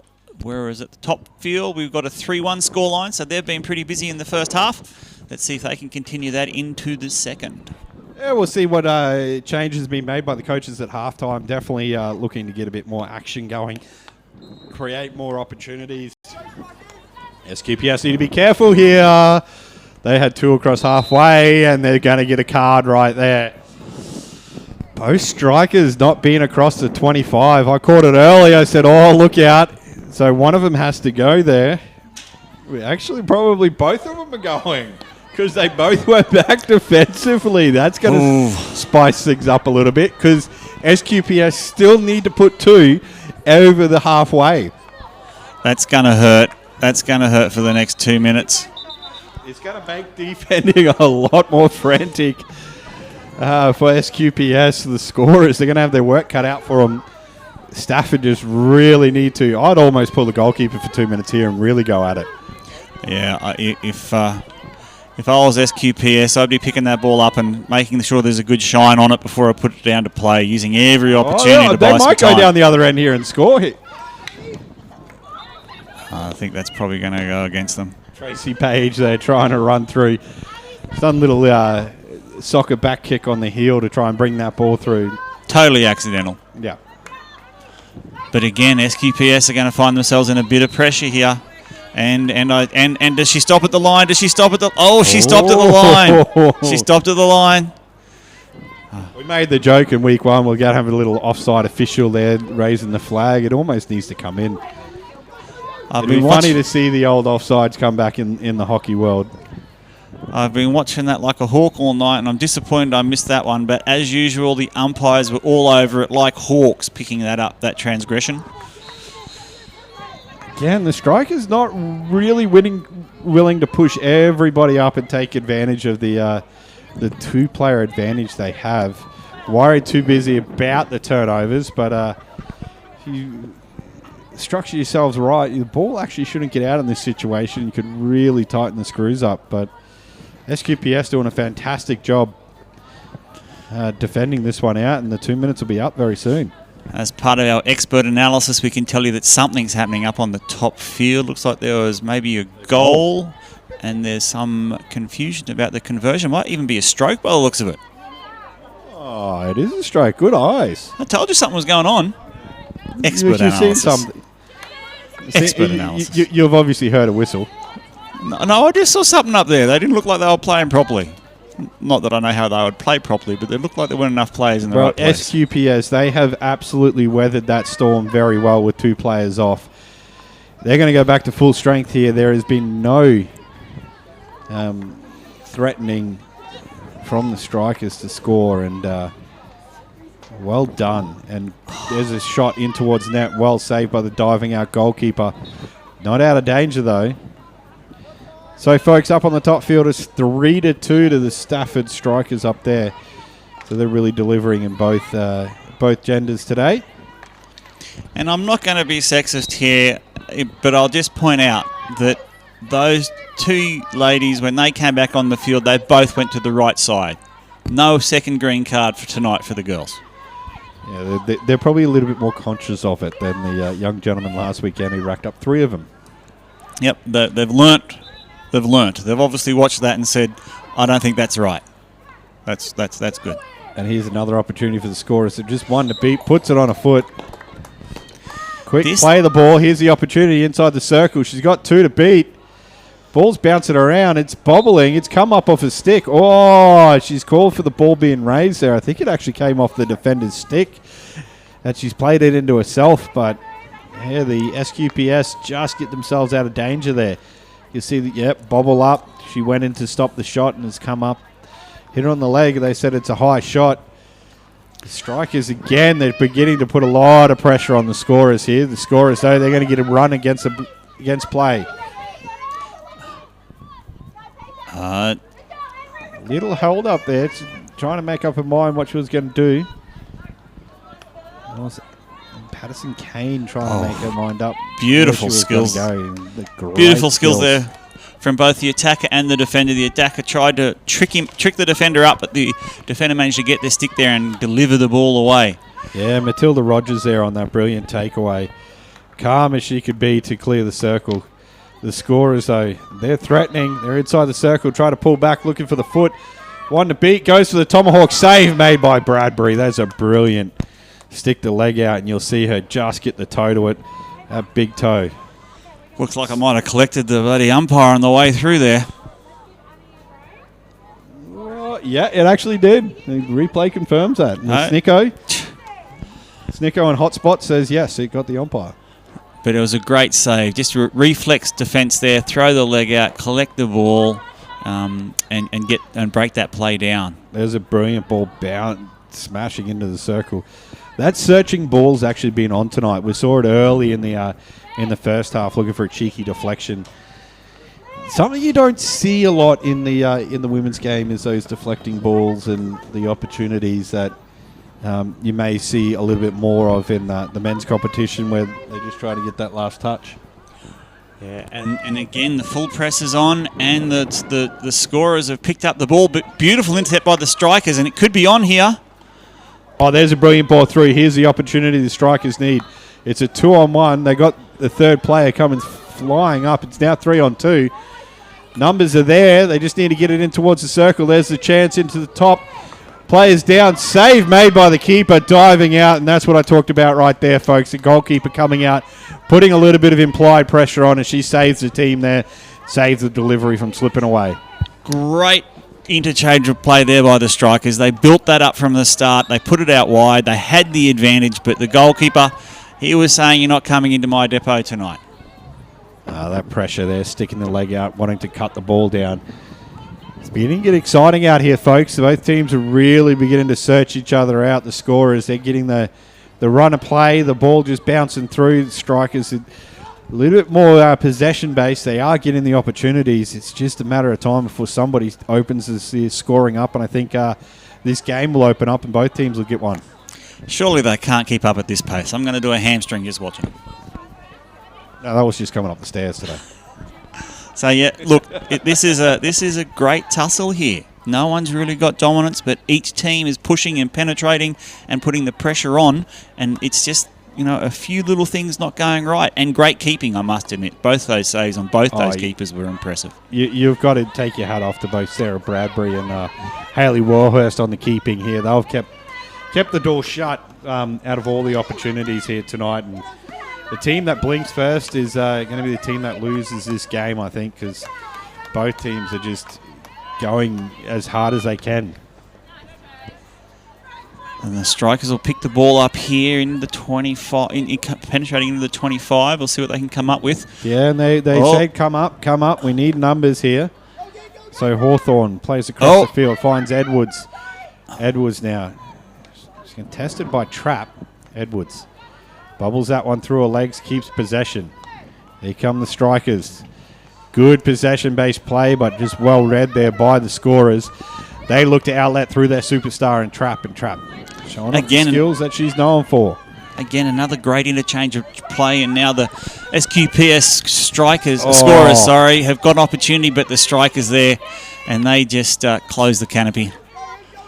Oh, that was actually brilliant defending. Saw that she was going to pull back and try to go 3D and just said, no, I'm going to get in there just before you can. And read the little bobble off the stick and took that one away. End-to-end action. And both teams will be resetting themselves now as they try and finish off the last five minutes and see who's going to get the cookies. As, again, we try a big hit from South Queensland Parcel Service scorers. But it's recovered by the strikers. She finds her player. Oh, well read by the defence there. They saw that coming, that she was looking for the player going towards the T spot.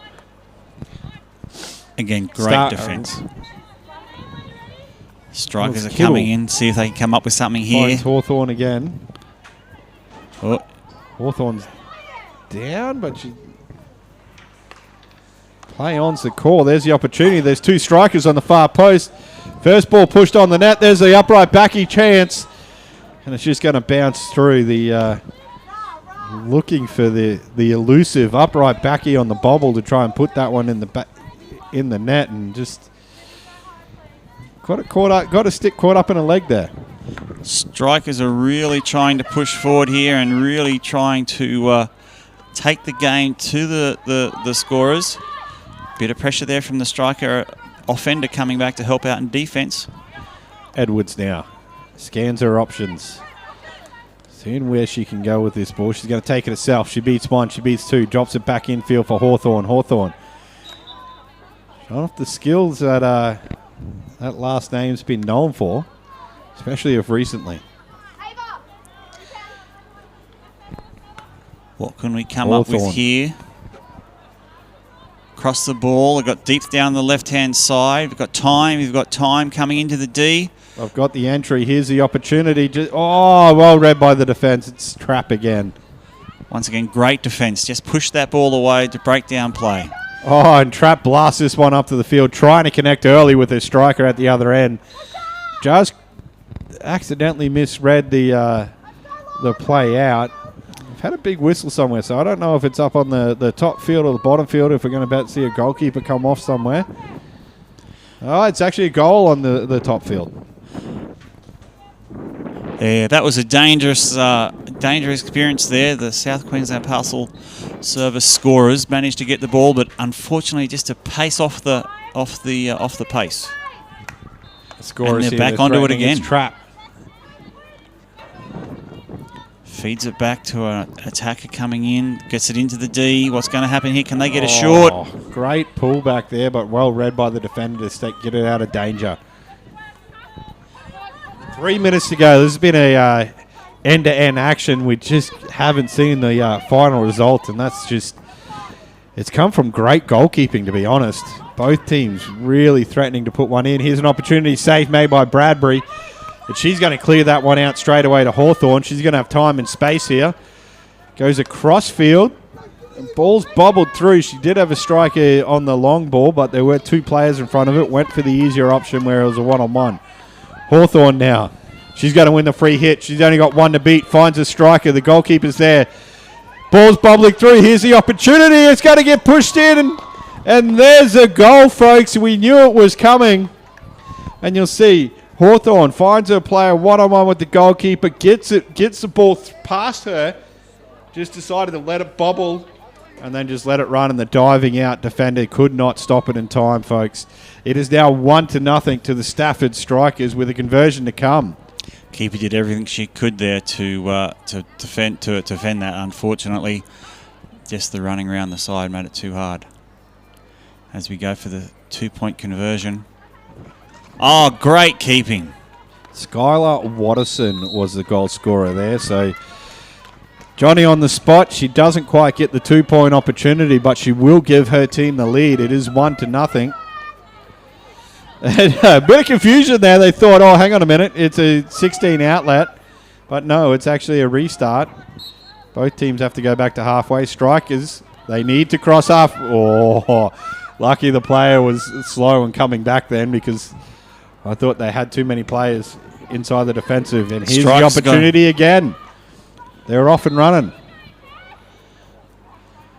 Well, folks, if you want goal scoring, game up on the top field. It's now 3-3 with a minute to go. So that's an absolute barn burner going on over there, much like it is in this game. We're seeing two evenly matched teams going at each other. Did they both get the extra points because they got 3 goals? I will need to double check that one. Get the international rulebook from the Toowoomba Hockey Association. But this is the Jesse rulebook. This is a great game down here. They are throwing everything at it. No one's taking a breather. They are continuing to a push for the goal, and even the strikers, even though they're one up, they're still trying to get another goal. Hawthorn again trying to drive into the circle. Ball's bouncing around. Old defender goes down there. Lucky. She was beat, but the ball just bobbled. Hawthorn now. Pushes it through. There's a stick and touch in front. Well defended again by SQPS. Great reactions there from the attacker to put the stick down and change the angle of the ball. Fooled everyone. Unfortunately, it didn't come off for them as we come into the dying seconds of the game, and it looks like it's probably going to go the way of the Strikers, who have put the canopy into the ute and welded it down. Well done to the Stafford Strikers. They're going to take this one 1-0. The Bradman's Windows and Doors Club at Glenvale Challenge over on Field 2. That was a 3-3 affair between the same two teams, SQPS and the Stafford Strikers. We'll be back after a short break.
It's safe to say the best rooftop bars Yeah, absolutely. are the ones that never close.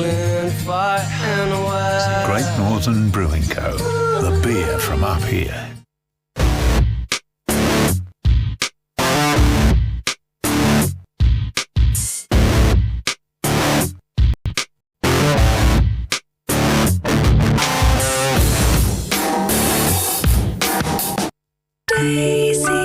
Daisy May, give me your best bouquet. Daisy May Florist is one of Toowoomba's premier flower shops. Visit daisymayflorist.com today or visit their beautiful store on the corner of Hursley Road and Tor Street.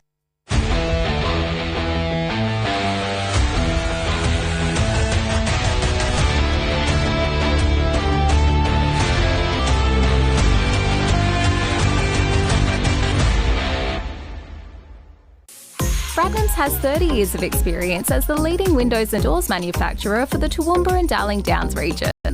Employing over 70 locals in our new cutting-edge factory and showroom, we provide tailored selections and excellent service.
Are you a food business starting out with your product development journey? Ask a Food Tech, a food technology consulting company, can help you ensure that they are tasty, safe to eat, and compliant with food regulations.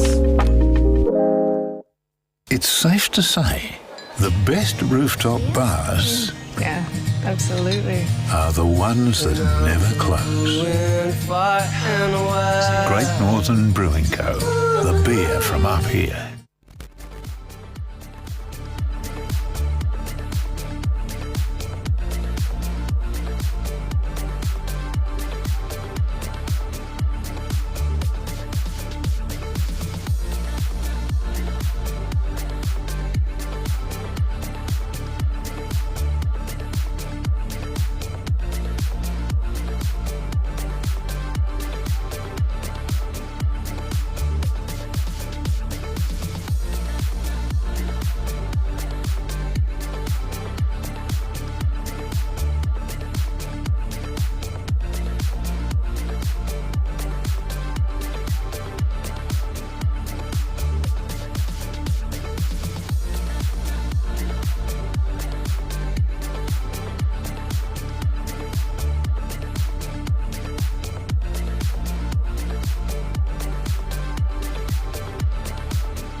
Ladies and gentlemen, welcome back to the Bradnam's Windows and Doors Club Glenvale Challenge with the third game tonight between the South Queensland Parcel Service Scorers and the Ezy Quip Hire Emeralds. As we get underway, we'll just quickly have a bit of a talk about the teams and the sponsors for the teams. Yeah, the SQPS Scorers, they're sponsored by the South Queensland Parcel Service, your locally owned and operated freight provider, specialising in business-to-business deliveries with daily runs. From Toowoomba, Brisbane, throughout the Darling Downs, Granite Belt, Lockyer Valley and South Burnout regions with over 45 years experience of providing on-time deliveries, they've got you covered. And of course, they're looking to deliver through the team right straight away. Early opportunity. Addison Attrell is going to lead them out with Shaylee Fielder, Olivia Golan, Sarah Hurley, Lauren Mann, Tracy Page, Annabelle Patterson-Kane, Kira Sui. The captain is Sav Trapp. The goalkeeper, she put on an absolute clinic in the last one, is Hayley Warhurst and Ava Jeffrey. And the Ezy Quip Hire Emeralds, as they take the ball out of their defence. Ezy Quip Hire Emeralds are sponsored by one of our great sponsors here at Toowoomba Hockey Association. The Ezy Quip Hire is proud to be a leader in the civil and mining equipment solutions across Australia. Their high-performance fleet and innovative solutions ensure efficiency, safety and job site success. The Ezy Quip team understands the demands of the industry and work tirelessly to provide tailored solutions that help businesses deliver their projects. With branches in Toowoomba, Brisbane, Roma, Dubbo and Darwin, they are ready to service your civil and mining needs. Great stop there from SQPS scorers. Of course, the Emeralds. You have Hannah Chard, Georgia Denny, Amy Kibble, Emily McEwen, Kieran Nichols, Talia Robinson, Stella Sui is the captain, Emily Payne, Piper Williams, and the goalkeeper, Lauren Ryan, who actually, she put on a clinic in the last one too. Goalkeepers are definitely putting on a show here tonight. Yeah, look, and South Queensland Parcel Service, interesting how they go. They put a lot of energy into that last game and they've had to turn around and back up, reload the truck and head off for another delivery route in order to come up here against the Ezy Quip Hire Emeralds. Yeah, it'll be interesting to see how they back up. Both teams playing a little bit of high-octane hockey is the best way to describe it. The Emeralds, they wanted to push numbers forward early in their first affair. Didn't quite finish the job. SQPS, of course, that last one was an absolute cracking game. Back and forth, both teams just going punch for punch on the heavyweight contest of who's going to score. So, interesting to see who's got what left in the tank. And it's looking like the Ezy Quip Hire are putting a lot of pressure on. A great save there. Great save, but I don't think she saw the striker coming in there. And it's just lucky that the ball was bobbled up a little bit because I think that striker was ready to pounce and put that one in the back of the net. You see, it caught me off guard. But the Emeralds, they're threatening early here. There's a ball through. That's hit a foot. Opportunity there to get the goal shot off. It's going to be play on. Good use of the advantage rule there. And great maturity. She was under pressure. She passed the ball back outside the D and try and give herself a bit of a time, and that's led them or enabled them to pick up a short corner. Oh, great attacking here. You'll see it. She's got a 3-on-1. She's mismatched. Tucks it onto the wing. Great spin move. Bang. Finds the foot straight away. First corner of the game. We've only seen 3 tonight. Yeah, so it'll be interesting what they come up with here, as the new rules and how they put that into place, whether they go for the 2-point or the 1-point or the no point. Well, this early in the game, probably just want to get one on the board, put a little bit of scoreboard pressure, as we like to call it, and really try and analyse, and that's what they're going to do. They're going for the 1 point. There's the opportunity. Ball through, touch, save made, the rebound's there. Ball's still bouncing around. They're going to get a second opportunity to have another corner. Oh, you can see the little touch here. Brilliant. Dump to the left. Striker comes in right in front. They find the stick. She gets the ball up. Save was brilliant again.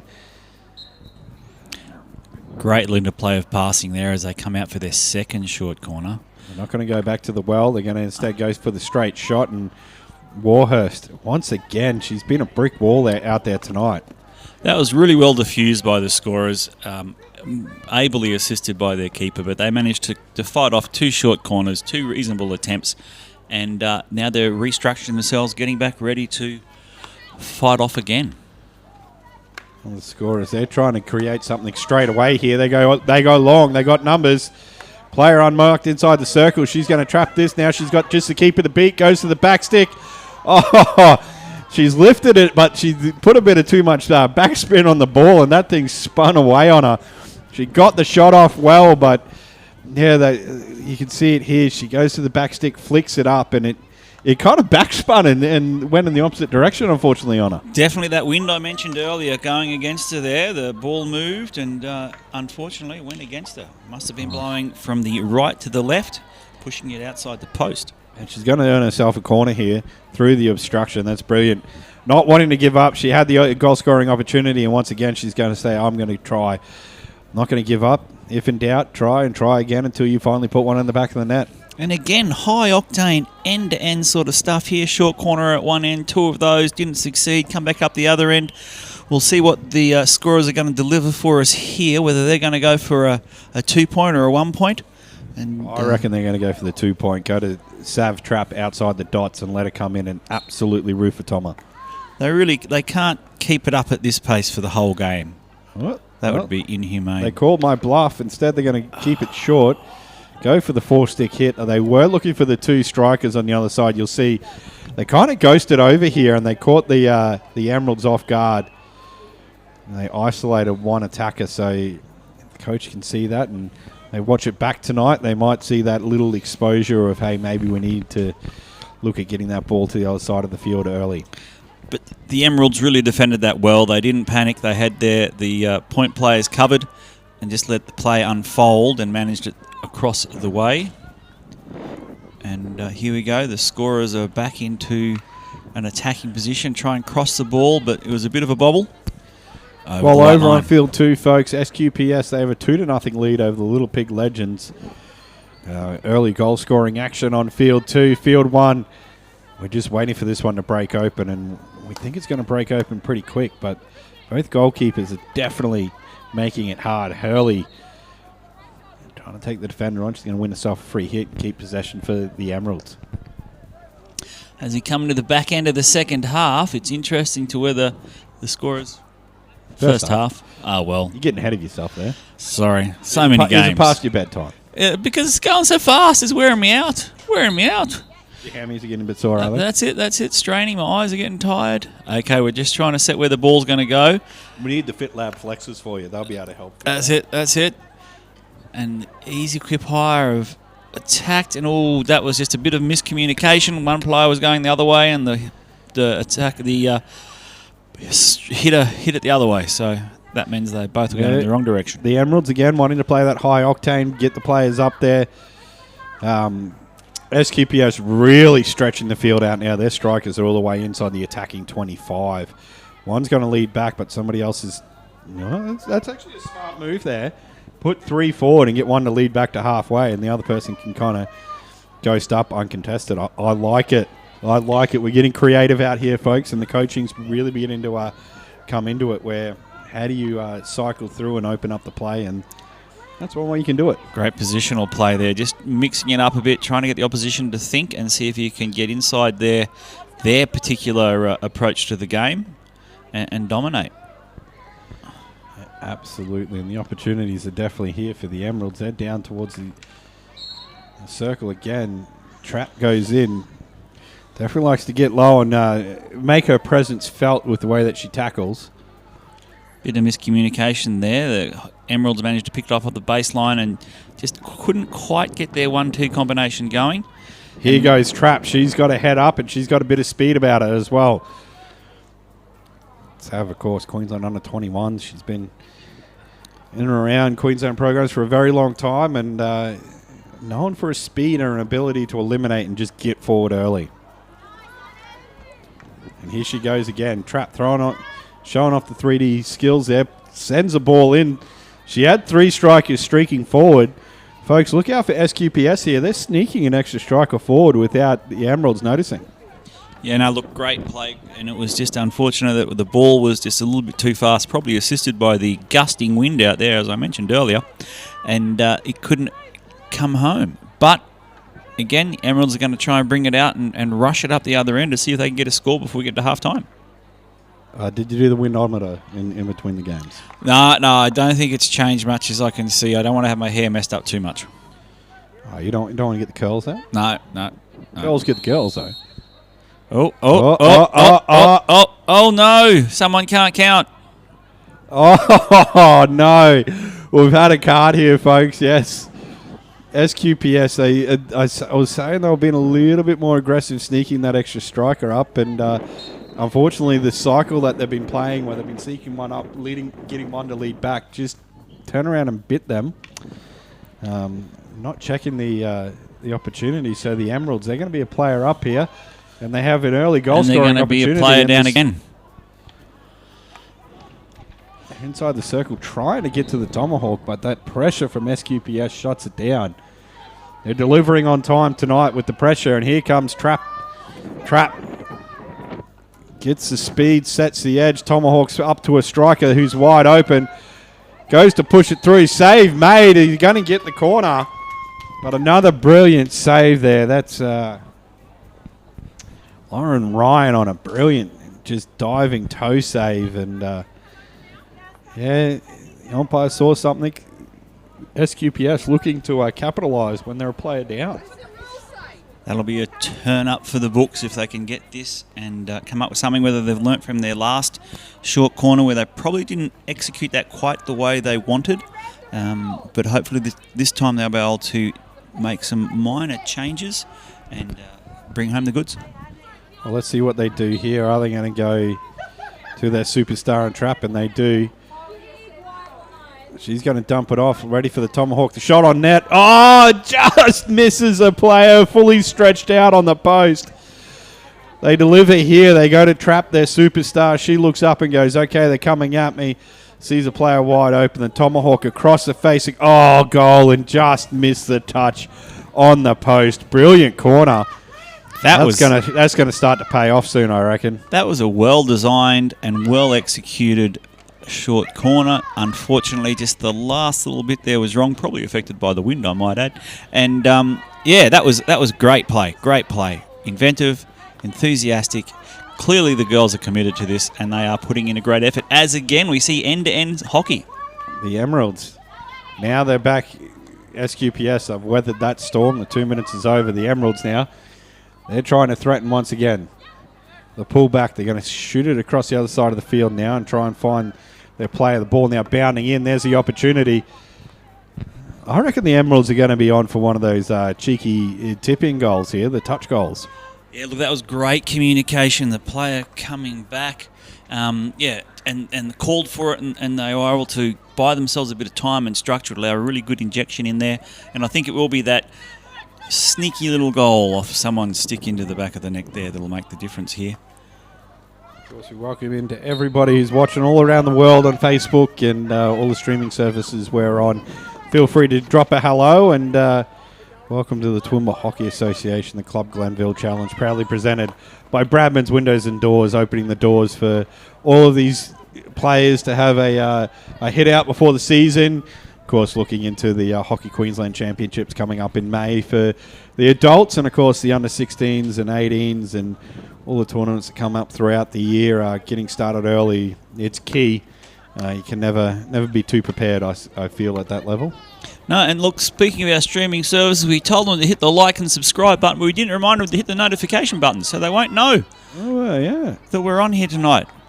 They'll miss more of our scintillating, insightful analysis. Feel free to share with your friends, and if you're a comedic and a comedy club, we're willing to come perform for you and give you the best dad jokes and sponsored plugs that we can all season long.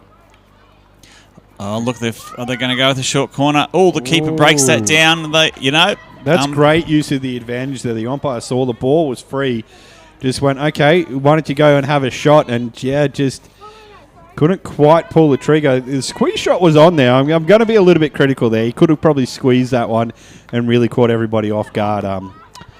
So a skill there and a shot selection that could have created something out of nothing. And yeah, look, that was great umpiring. Let the advantage play, let them have their shot, and then decided, well, no, that's the end of the penalty. That's you've had a shot at goal, and that's enough. And I think that was probably young Kiana Gripsky, who was up here earlier having an interview about after her game. So good to see the player putting in and helping out, and not only playing but also giving her time to be an umpire as well. Yeah, jack of all trades you become in a small association. An umpire, a tech official, a coach, a manager, a player. You do it all when you come to a place like Toowoomba, and it really is a family up here, and it's always a pleasure to be a part of it. Well, that's going to do it for the first half. It is a scoreless action between the Ezy Quip Emeralds and the SQPS scorers.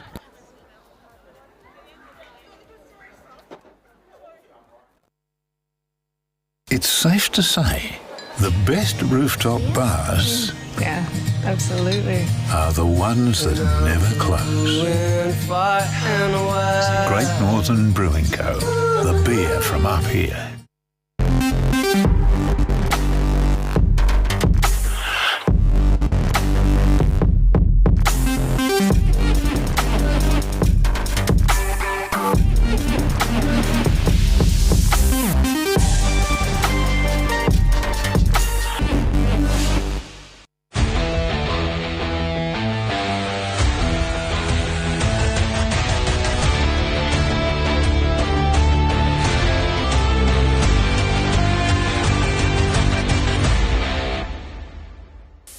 Bradnam's has 30 years of experience as the leading windows and doors manufacturer for the Toowoomba and Darling Downs regions.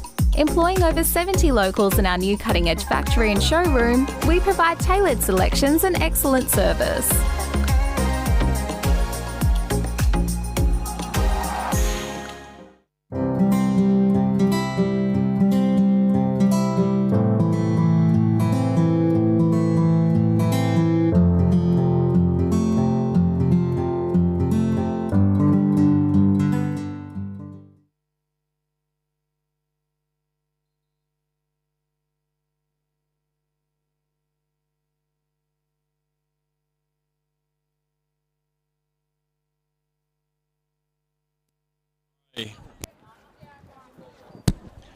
Ladies and gentlemen, as we get here underway for the second half, we have the scores up on the top field are 2-0 with the SQPS bringing home the goods up there, putting 2 parcels inside the Little Pig's doorway.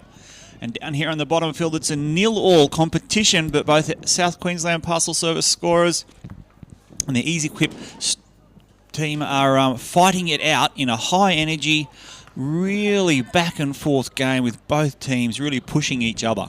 Yeah, it'd be interesting to see what comes out of halftime here, what adjustments each team's going to make. And of course, the Emeralds right away wanting to run down and get a corner. We saw in the first game they did want to become a little bit more, put pressure on and get up the field a lot more. Kind of against this SQPS team, you give some of their players a bit of space and a bit of time. They could catch you on the counter. So interesting what's going to happen here, and going to be too close to call, I reckon. It's almost like the Super Bowl on Monday, too close to call. Yeah, they're really wrestling away here as they try and get the get the goods out of this one, and we'll see how they go. Again, a well-executed short corner. Oh, great goalkeeping again. You see that down on the deck goes Hayley Warhurst, and she makes a brilliant save, keeps the leg guard down, protects the ball from being able to get up. She's saved the bacon there and definitely saved the team from facing a little bit of scoreboard pressure. And now it's back up the other end. This is how quick this game is. No sooner does the SQPS scorers get down there and the Ezy Quip team starts attacking, and the SQPS team is back the other end, getting ready to try and pull something up. They're penetrating into the D. Great opportunity here. Oh, great pass off. Again, great keeping. It's a bit scrappy down there, and we come up with a short corner. Well, we've got lots of people, a couple of people online. Young gentleman by the name says, my name is Caleb, and I now play hockey. So hello, Caleb, and thank you for watching. And Jack, to give you an update, it's 2-0 on field 2 currently, and we have a corner here on field 1. So checking into our viewers that are watching, and I hope you're enjoying the coverage and enjoying the bad dad jokes that come out from time to time between us. But we got to keep it lively and keep it entertaining here for you. And this corner is going to be interesting because SQPS, this is their first real opportunity here in this half. Trap looks to go beat one, gets to a 4 stick. She's going to pull the trigger, shoots. Just missed. Oh, it's hit the defender on the way through, so she gets the shot off. She decides, yes, I am going to shoot this one, and it goes in. Looks like a keeper just got a guard out there to deflect it over the side to make sure it didn't hit that other extra defender called the post. Well, that's brilliant. Brilliant opportunity there and a brilliant shot. You've got to take him when you get him. And just the confidence of the keeper there, knew where that post was, but just wanted to make sure the ball carried out over the side, so stuck the old legging out there. And now we have the Ezy Quip. There's Talia Robinson now. She's going to play the ball forward. Finds a great streaking out. Emily Payne showing a bit of pace there, leading out towards the T spot. She's got one to beat. Goes through the baseline, but that's great defending by SQPS there. Just to shut it down, but Payne wanting to continue to put a bit of pressure on.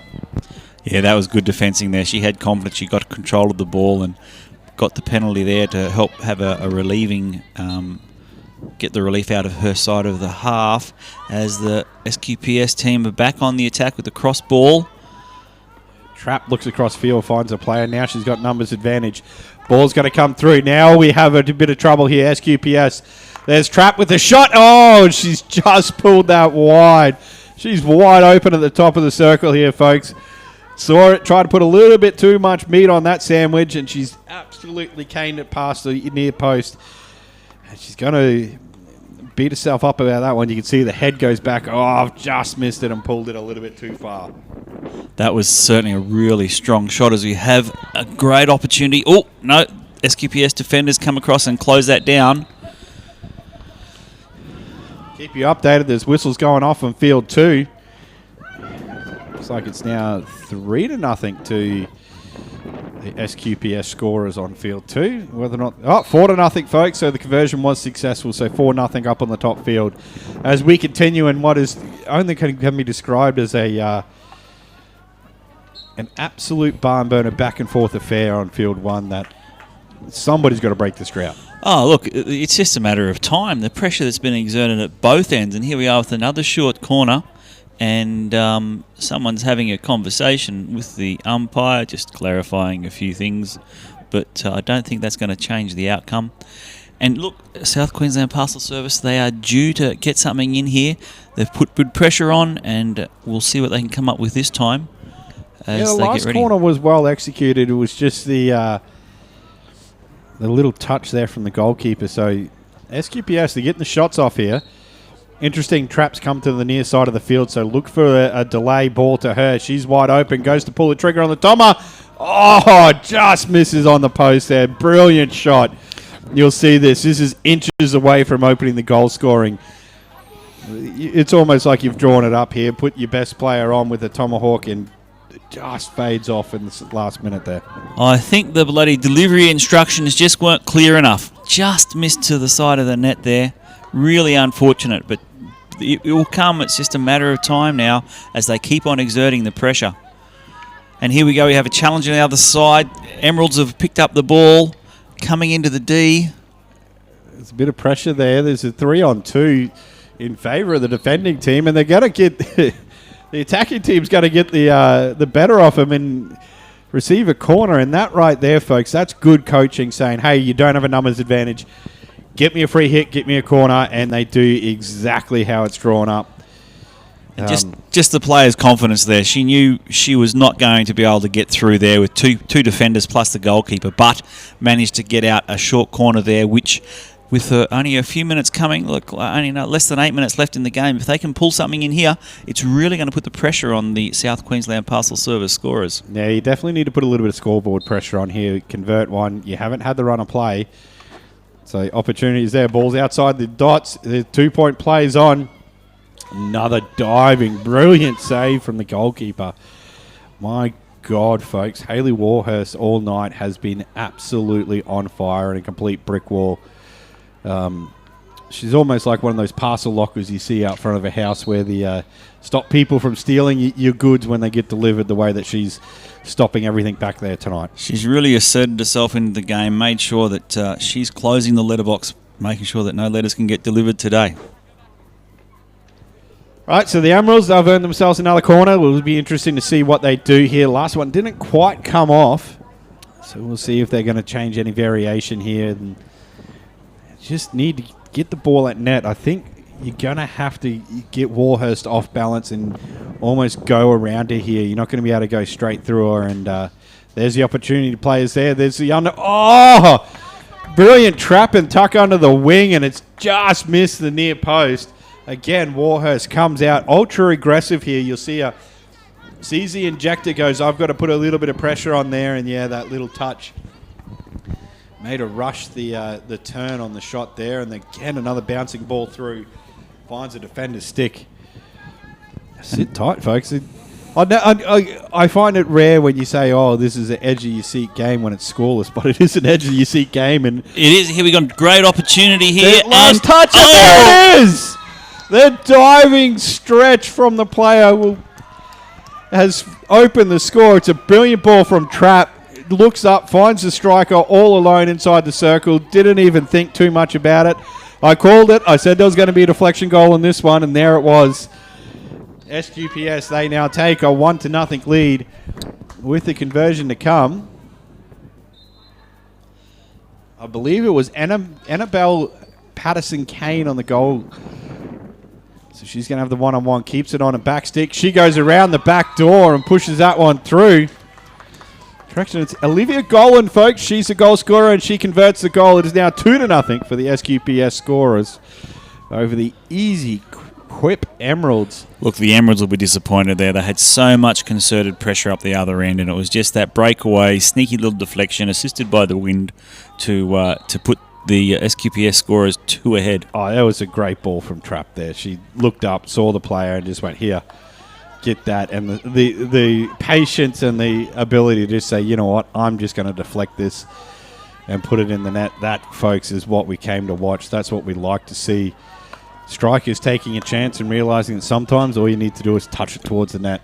Yeah, no, look, that was a beautiful score. The keeper couldn't do anything. Both players were diving to try and do their best, but broke down quickly, and the scorers were able to capitalise, much to the Emerald chagrin, I'd imagine, because they were attacking up here. They had a couple of back-to-back short corners, just couldn't convert.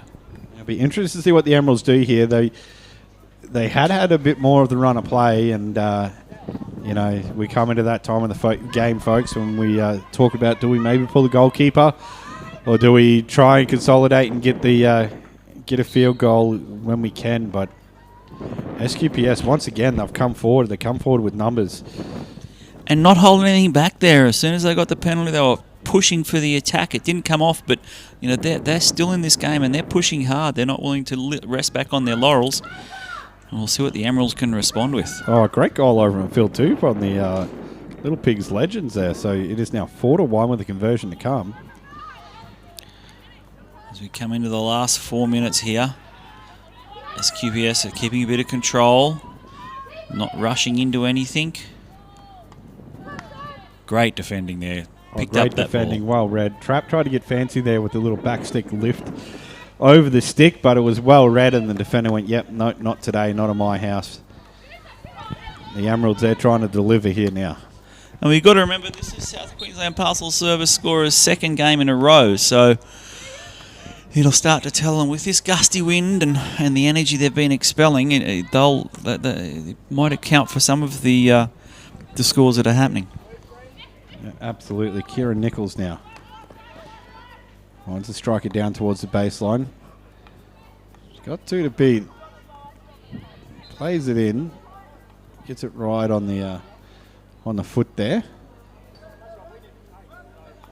The Emeralds, they probably need to be wise here. They've got 2 back, so the numbers advantage isn't there. They need to push players up, get the numbers advantage forward, and try and create something. You're down by 2. You've got to go for it.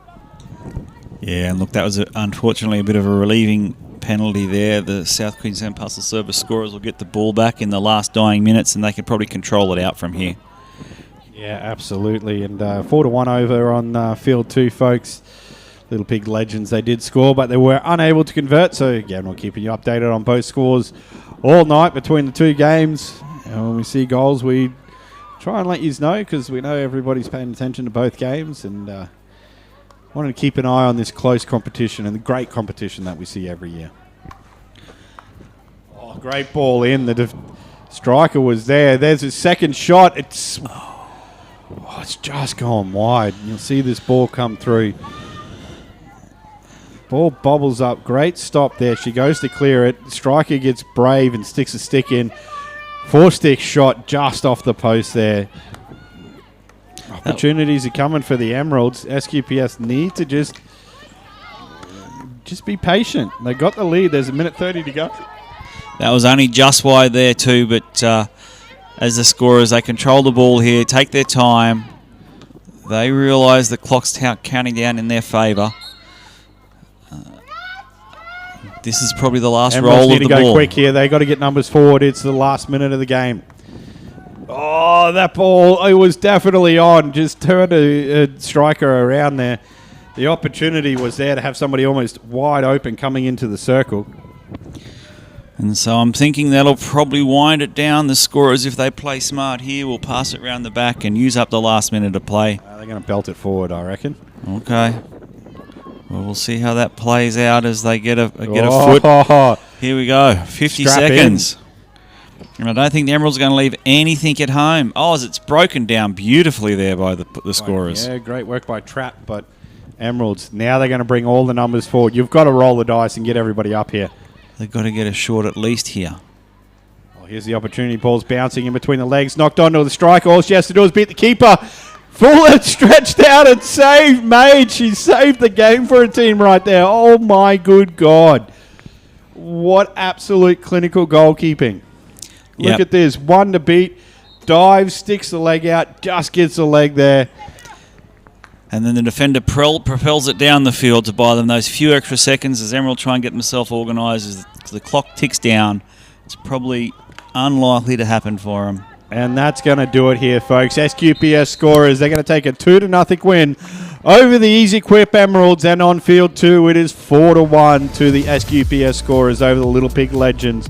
We're going to be back for the last game of the night in the Bradman's Windows and Doors Club Glenvale Challenge.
It's safe to say the best rooftop bars Yeah, absolutely. are the ones that never close.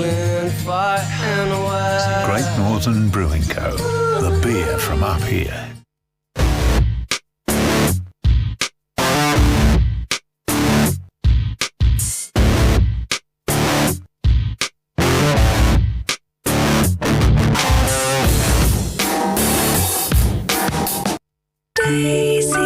Daisy May, give me your best bouquet. Daisy May Florist is one of Toowoomba's premier flower shops. Visit daisymayflorist.com today or visit their beautiful store on the corner of Hursley Road and Tor Street.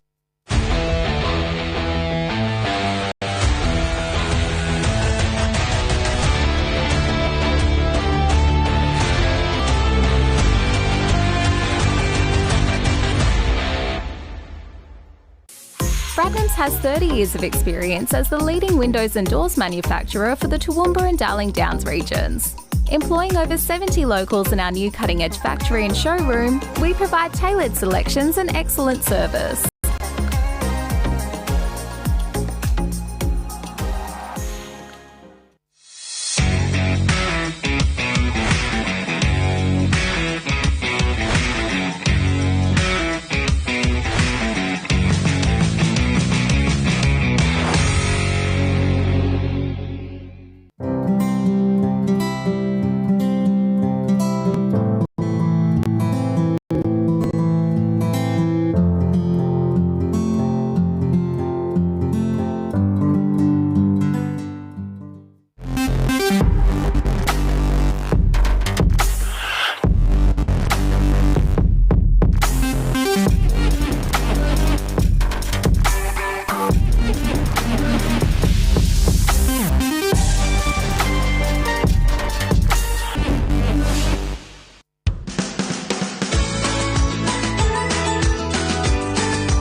Are you a food business starting out with your product development journey? Ask a Food Tech, a food technology consulting company, can help you ensure that they are tasty, safe to eat, and compliant with food regulations. It's safe to say the best rooftop bars Yeah, absolutely. are the ones that never close. Great Northern Brewing Co., the beer from up here.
Oh, welcome back, ladies and gentlemen, to the Bradman's Windows and Doors Club Glenvale Challenge. Game 4 of the evening. We're going to see the Cronks Design Crusaders up against the Stafford Industrial Strikers. This is going to be a barn burner, I reckon. Yeah, final night for the game. Nothing after this, so you can come out and really go at it hard and try and get some big scores. Yeah, Cronks Crusaders, they're going to be led by Jess Moffat, Emma Bradbury, Ava Campbell, Kiana Gripsky, Ebony Pansram, Holly Purcell, Alyssa Rollinson, Meg Roper, Erin Sieber, and Holly Travers, of course. They're sponsored by Cronks Designs. They specialise in constructions of kitchens, bathrooms, and commercial joineries. Cronks are also your internal building specialists, and they specialise in renovations as well. They're a one-stop shop for your design and renovation needs. So go check them out. And the Stafford Strikers, as they run out, it'll be Sarah Bradbury, the goalkeeping captain, followed by Irina Cavallaglasso, Emmy Cousins, Jamie Edwards, Emily Hawthorne, Jessica Kibble, Isla Rickett, Kate Roper, Rebecca Starr, Dimity Wagner, Skylar Waterson. I do a shout out there to Irina. I just rambled that out really quickly. I'm sorry for butchering your name. And of course, Stafford Strikers is sponsored by a long-term sponsor of ours, this organisation, Stafford Industrial. Stafford Industrial is a family-owned and operated business proudly serving Queensland and northern New South Wales. They've got a 40-year legacy of excellence in service and community involvement. Stafford's is your go-to destination for all things welding and tools, offering a comprehensive range of products and expert repair and service for welders and power tools. In addition to offering core fittings, Stafford Industrial offers high-quality ute canopies, ute trays, and a wide selection of industrial toolboxes for the back of utes. These are all available for viewing at their conveniently located showroom at 4 Tate Street. And we thank you, Stafford Industrial and Cronks. We thank all the sponsors that put their time and effort into supporting this great tournament and great association, and the other sponsors who join in on the live broadcast. Of course, if you ever wanted to reach out, I'm sure Toowoomba Hockey would love to help and welcome on more sponsors throughout the season, and especially for this Club Glenvale Challenge. And of course, those sponsors for the Club Glenvale Challenge are led by Bradnam's Doors and Windows, who have been a consistent supporter of this competition. And I must say, it really has helped the association develop, and these players have an experience that they otherwise would not have because of the funding and the support Bradnam's and the other sponsors provide.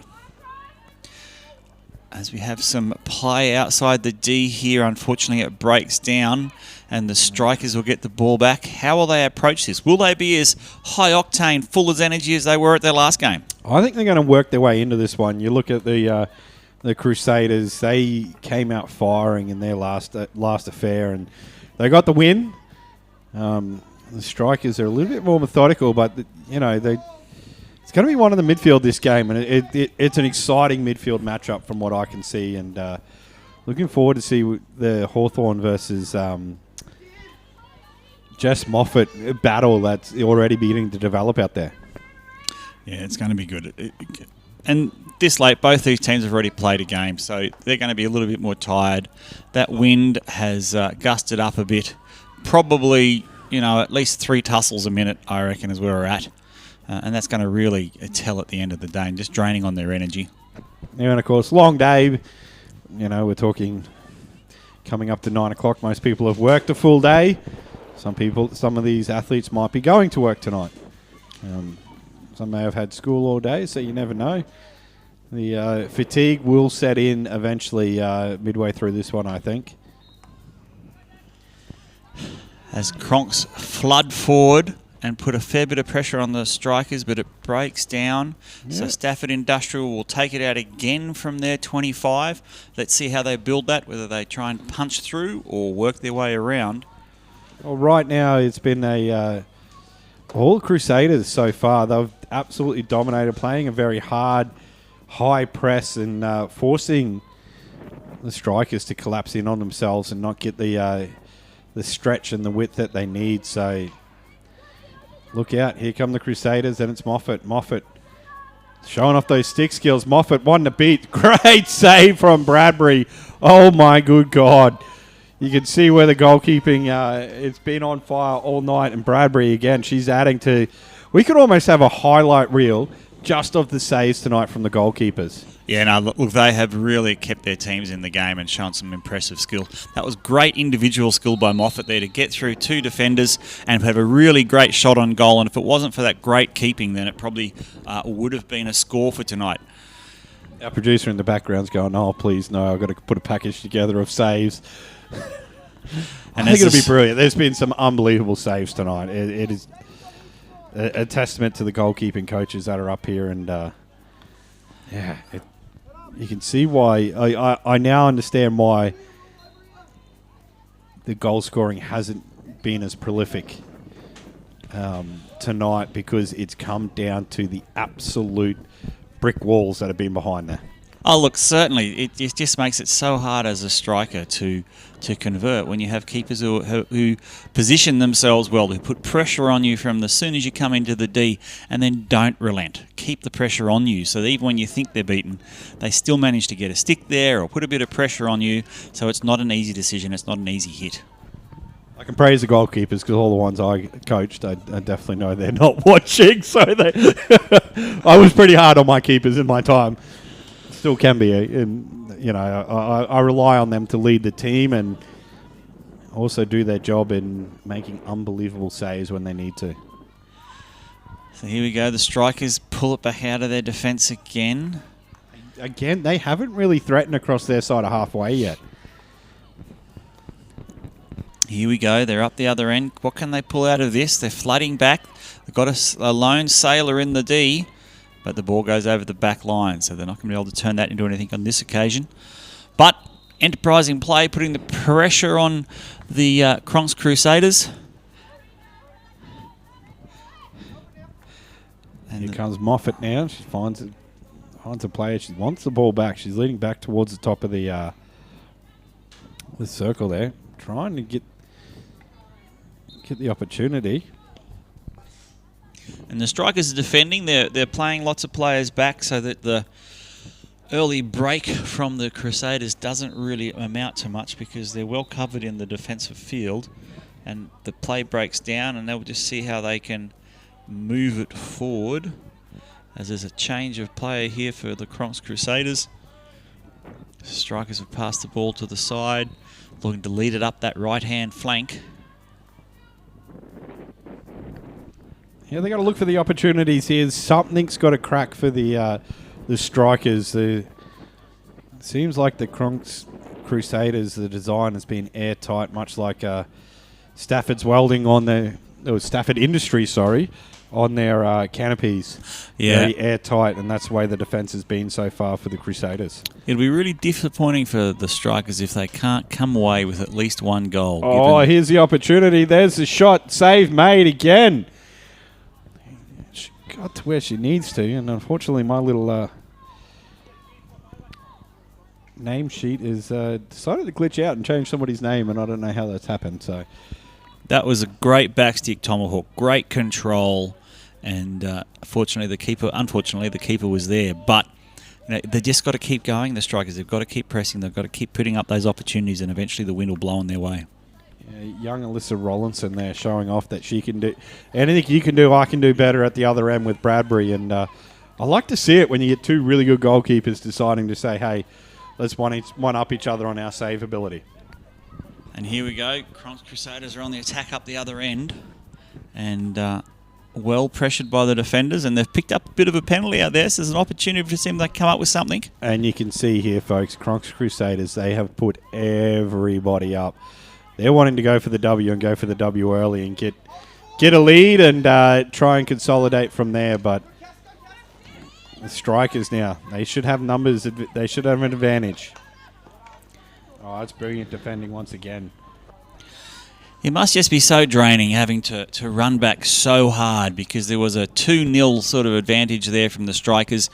But the Crusaders, they put that effort in, they got back, really making sure that they could get the people back in defence and closing down that advantage before it was able to unfold into some points on the board. And it's one thing you take away from the nines is in the 11-a-side game you can sort of relax on your retreat and getting back in position. In nines, you don't have that opportunity. You actually have to retreat and get back on defence as quickly as you possibly can. So, we talk about this each week, what this is going to do leading into, obviously, the Hockey Queensland Championships, the Under-18 Championships, all the state championships that are coming up. Even the Masters, there is some Masters players out here tonight. And I think you'll find Toowoomba's going to be extremely strong on coming back on defence after playing this nines format this early in the season. Yeah, look, there's no hiding out there when there's only 9 of you. You can't rely on someone else to cover your position, particularly when when the Crusaders are pushing so many people forward.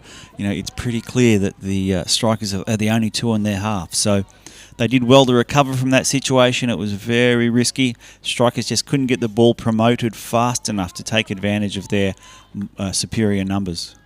Pans Ram finds Moffat. Moffat sets the jet. She goes to get to the tomahawk. She's going to try and pull the trigger here. Beats one, goes 3D. There's an opportunity. Save made by Bradbury. Oh, picked up off the line by the defender. Oh, my good God. Not only can the goalkeepers do it, but the defenders can do it as well. Rebecca Stark, wow, she has just saved the day right there. Bradbury completely overcommitted and beat, and she needs to give her a hug and say thank you for that, because that was incredible, pulling the ball off the line. And just shows that extra effort. You could have just let that go because you were tired, but no, she pushed forward, put the stick there, managed to push it over the line, and really in this sort of game, a short corner is much better than a 1-0 on the scoreboard. All right, we're going to see a little bit of a change up here. See what the Crusaders do. They're going out for the... Oh, player broke. Oh, that's going to be a pain. This is going to be interesting here now. Now we're going to see 2 defenders on 4 attackers. This could be interesting. First time we've seen this, folks. That makes a big difference from the defending team. You're down 1 runner. I reckon they're going out, and they'll be trying to hit Moffat back here. There it is. Just well read. It was almost telegraphed that was happening, folks. You could see it, the injection from Moffat, and you could always see that they were looking to go back there. And yeah, just probably needed to get around on that ball a little bit easier and create a goal-scoring opportunity. But the Stafford strikers, they definitely kept their finger on the pulse and saved that extra man advantage that they were down. Looking as their sponsor namesake says, that excellence in service, that excellence of that defender to just have the confidence to, realise they were short and that they had to do that trap. They had to stop that ball, and they did that really, really well. Really well-designed corner, too, from the Cronks Design Crusaders. Thinking about what they wanted to do there with the ball before they got it, it was just probably a little bit almost... Yeah, they needed to sell it probably just that little bit better. And we got on a score update over on field 2, folks.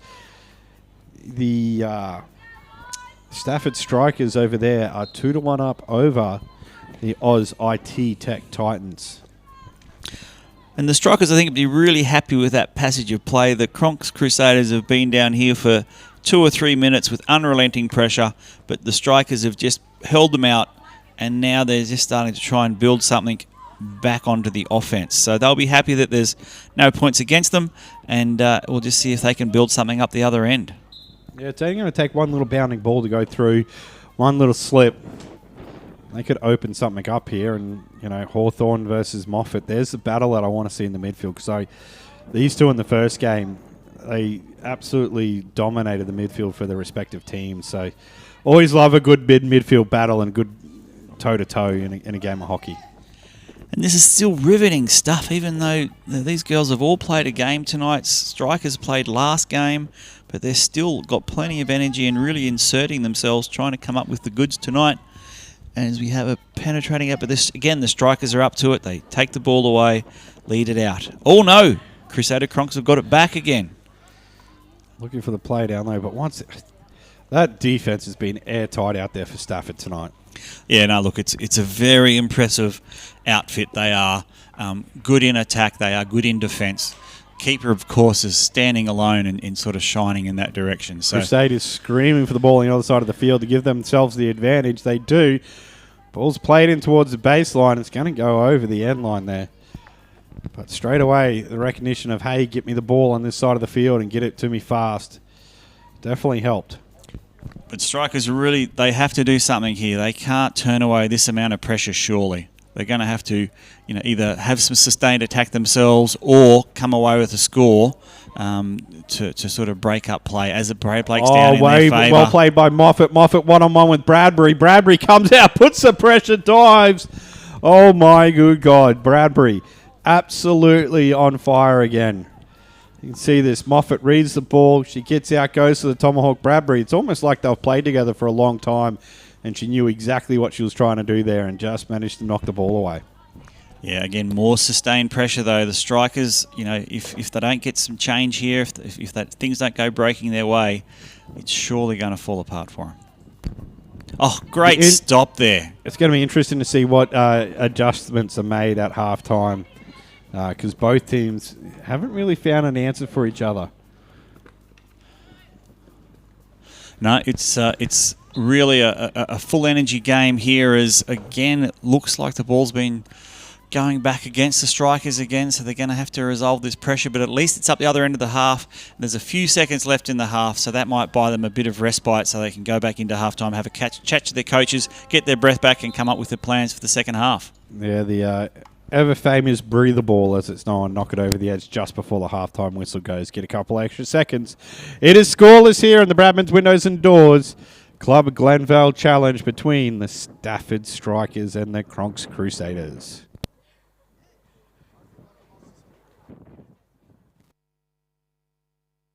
It's safe to say the best rooftop bars Yeah, absolutely. are the ones that never close. Great Northern Brewing Co., the beer from up here.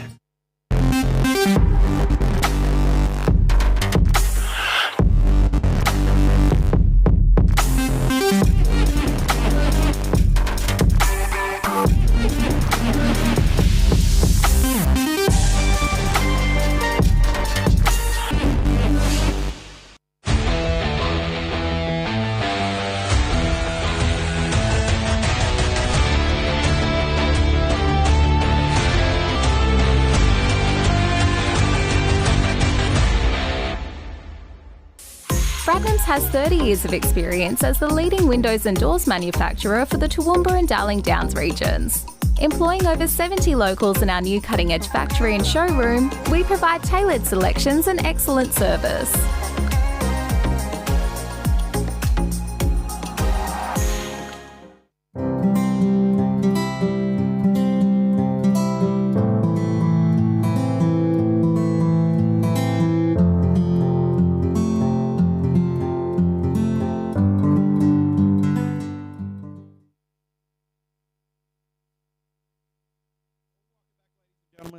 To the Bradman's Windows and Doors Club Glenvale Challenge of the Toowoomba Hockey Association for 2026.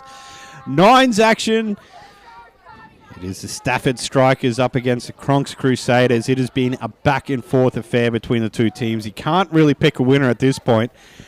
But it's interesting listening to the team talk. Sarah Bradbury saying, hey guys, we've got to go up over top. We've got to try and find the pockets that are open, that are on forward. Interesting to see what the Cronks Crusaders answer with. And, of course, you'll be looking to see something. Somebody's got to pull something out of a hat because we've had two brick walls at either end in the goalkeepers and goal-scoring opportunities have been few and far between.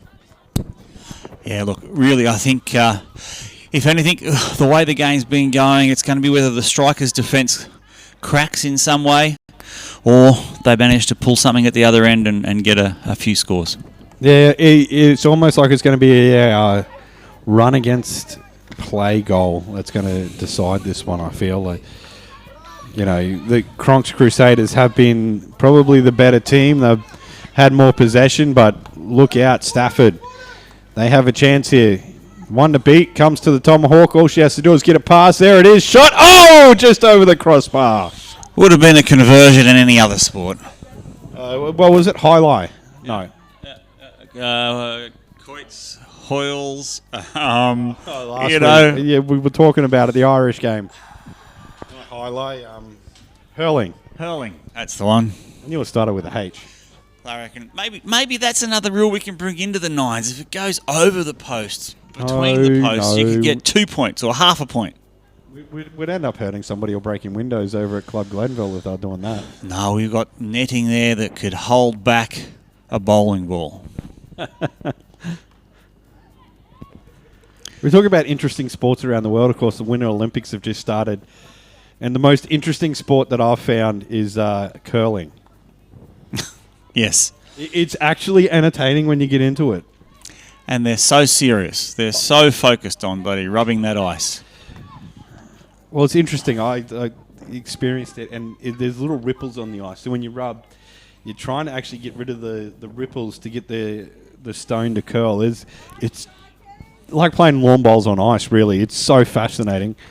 And I'm looking forward to watching it. I'm not going to lie. A little bit of curling never went astray. A real science about how you get it to go where you want and then pull up in time so that you can get your points for it. And I think it's more so it's a sport that I can still play at a high level and maybe compete. There's a shot from Moffat. Oh! Just outside the post. She made a plenty of room for herself here and a diving outstretch from Bradbury. Not much room. She sees it, takes the shot, and almost off the post. And Bradbury had it covered, though. Again, that real brick wall back there, not allowing things through. But again, the ball's coming back at her again. So the striker's defence is going to be tested and stretched again if the Cronks Crusaders can keep up this attack. Any events you're looking forward to at the Winter Olympics? What's that one of their knees bounce up and down around their head? The moguls. There, that's it. Never. That must be a young man's game. Oh, those moguls can hurt. They're actually almost ice. Yeah. And I'm looking forward to seeing Scotty James in the half pipe in the snowboard. I think they're all crazy. They all are. Next level people who do winter sports. But yeah, so now the Cronks Crusaders pick up the ball from the 25. They've got a player out on the right-hand side. All by themselves is going to take it into the D. Can they pick up a short corner? Oh, that's brilliant play there. Oh, she's just overrun it a little bit. She's going to get the advantage was given, but there was no chance for a goal-scoring opportunity, so the ball will go back out. Crusaders have just been able to turn the wick up a little bit.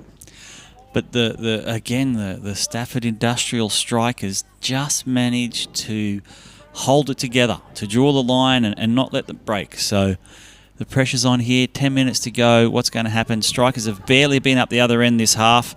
That's got to turn around if they're going to keep a clean score sheet. Yeah, it's a well-designed and constructed attack here from the Cronks Crusaders. And here's Moffat again on a four-stick. Moffat looks for the shot, shoots, and hits the side of the net. Plenty of shot and opportunities here, and you can see she beats one, says, I'm going to do it myself, folks. She's tried to absolutely rocket this one through the side of the net. But again, great defending. That first little push she got meant that the angle got closed and she put it into the side of the net rather than into the back of the goal. So, again, that effort by the strikers' defence to keep themselves in the game. It's all going to come down to what happens in the next 9 minutes. Yeah, can they keep it up? Can they keep this airtight defence going, much like the Stafford Industries weld on a canopy? And there's a big press here. They've put a fair bit of pressure on the ball. Here we go. Moffat down on the tomahawk again. She shoots! Oh, just over the net. Bradbury again had it covered. Maybe had a bit more time there than what she thought of. She could have maybe pulled that round and read that well and just said, here you go. Save that. That was an absolute rocket and just skims the crossbar. Would have been half a point if they followed my indication. It'd be not playing hurling. Half point all. You know in hurling you can catch the ball and then hit it like a baseball up the field, right? Yeah, yeah. Well, actually, that used to be a rule in hockey. You used to be able to catch overheads and put them down. Yeah. Crikeys. Interesting, weird hockey rules that used to exist. Much like when goalkeepers used to wear cricket pads instead of goalie pads. That's before goalie pads were invented. Yep. But anyway, so it's half point all here in the Bradnam Windows and Doors Club Glenvale Challenge with the Cronks Crusaders putting immense pressure on the strikers. Here's an opportunity. There's a Johnny on the spot. Ball's bounced down. Oh, Bradbury was completely beat then, but the ball just bounces and hits the striker's foot. Oh, my good God. The opportunities. And Bradbury again just showing, hey, look at me. I'm the best you've got. Go through me. I just don't know how the strikers are resisting. The Cronks Crusaders are throwing absolutely everything at them, and the strikers are just holding out the arrows. They're like a waterproof canopy. There's just no leaks. Nothing's getting in. It is absolutely airtight out there for those defenders. It is actually like beyond impressive right now what this defense is doing to sustain this much attack and just take blow after blow after blow. Given they've already finished an hour of hockey. Oh, Great there's another brilliant defense. Oh, I think she just ran out of steam there trying to play it out, though. You can see the fatigue setting in, and the wind's picked up, so the strikers are actually running into a pretty stiff breeze. And that's not a joke, folks. It is absolutely howling out there. It's a bit of a gale. At least a 4 tossle an hour a minute wind. You can see it when the players are standing still. It's blowing. Oh, that pass is going to go straight. Crusaders now inside the circle, 1 to beat. Oh, another great tackle. Oh. Great defence. Pick up the penalty. Now they're going to try and build something from defence here. They've gone out wide. Rebecca Stark, again, I said that earlier in the game. She saved that ball that would bobble towards the line, and she just made 2 brilliant tackles at the top of the circle there to keep her team in this affair. And you know what? Roll the dice, coach. Put her up front. I reckon she'll score. Look, here we go. Crusader Cronks on the attack again. Crusader Cronks? Crusader Cronks. Cronks Crusaders. Something like that. Bit tongue-tied, are we? It's been a long day for me. I don't know about you.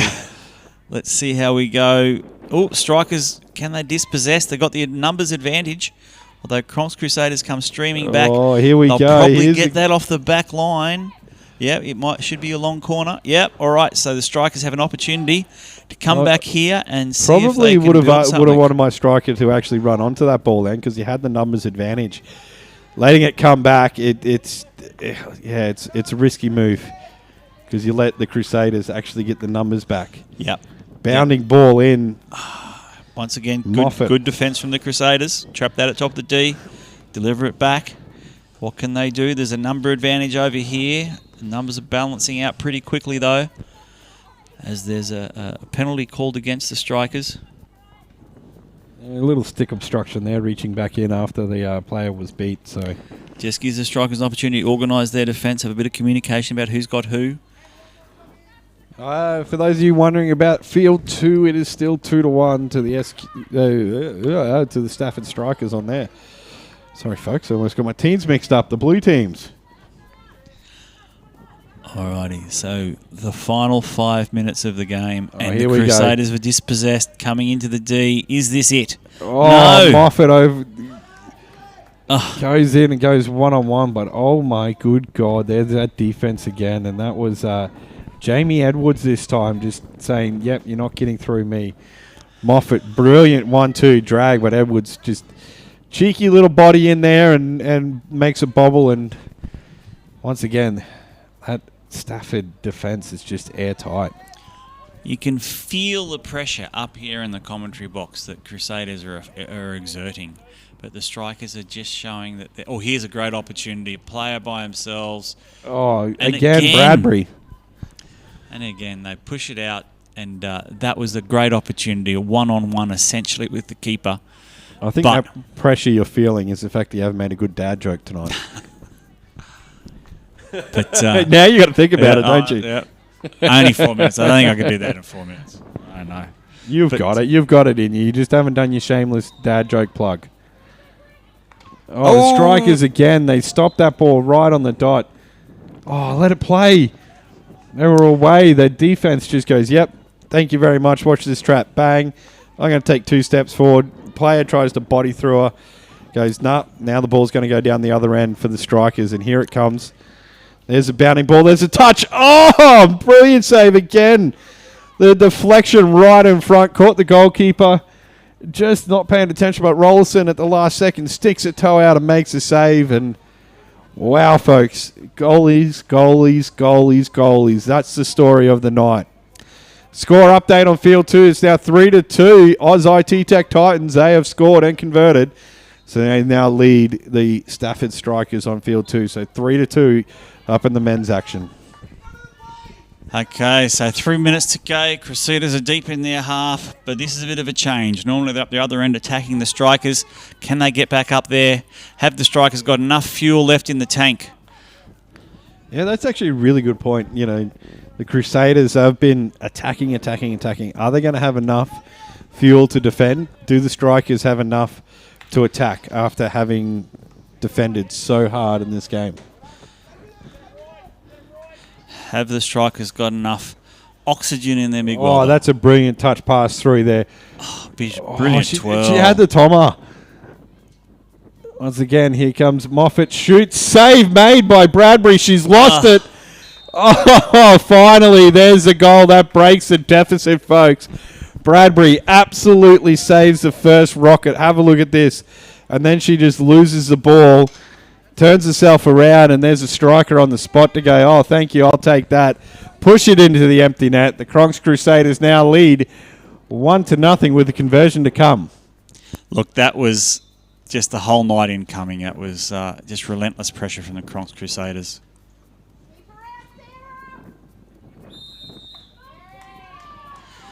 And great defending from the keeper there to wind down time. So they only one up. There's a minute 30 to go.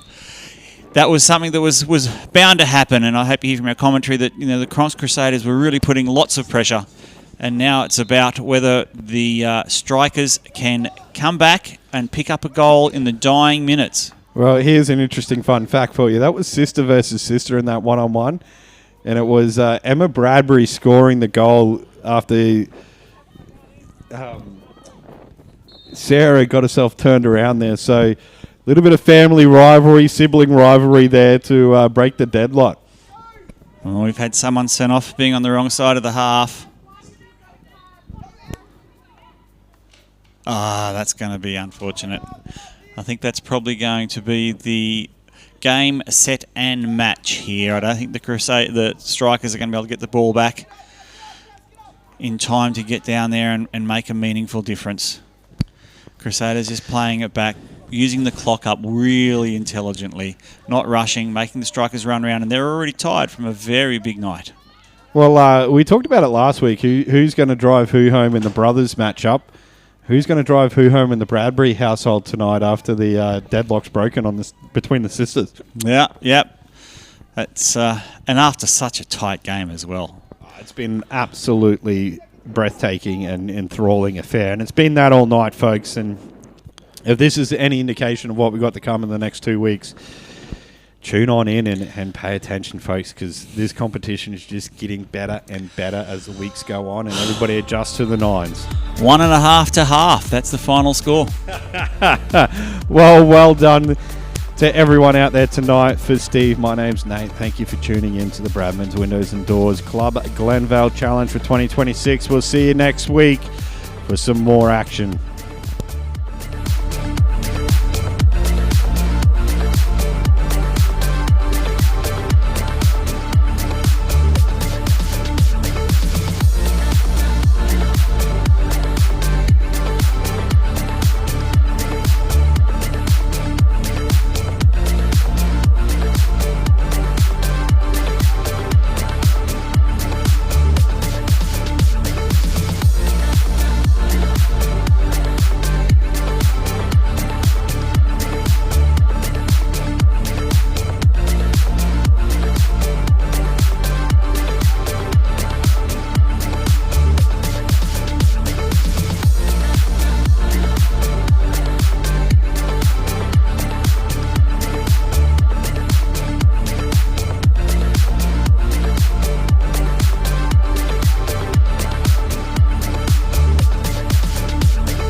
safe to say the best rooftop bars Yeah, absolutely. are the ones that never close.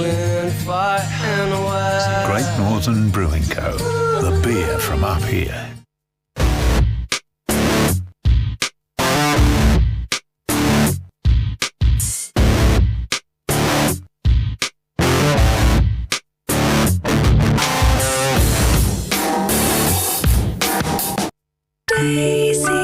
Daisy May, give me your best bouquet. Daisy May Florist is one of Toowoomba's premier flower shops. Visit daisymayflorist.com today or visit their beautiful store on the corner of Hursley Road and Tor Street.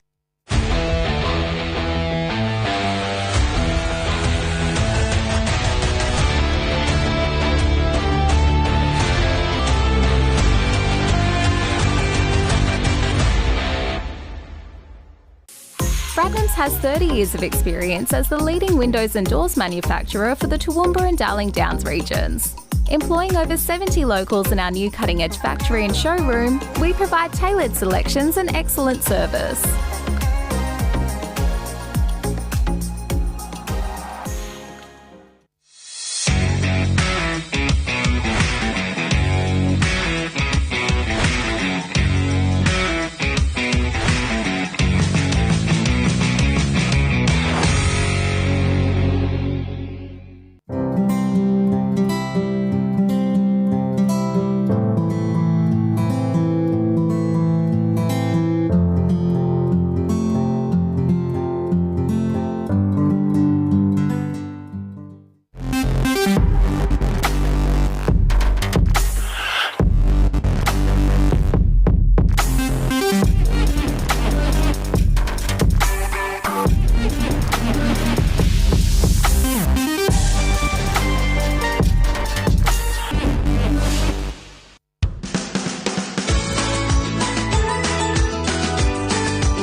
Are you a food business starting out with your product development journey? Ask a Food Tech, a food technology consulting company, can help you ensure that they are tasty, safe to eat, and compliant with food regulations. It's safe to say the best rooftop bars Yeah, absolutely. are the ones that never close. Great Northern Brewing Co., the beer from up here.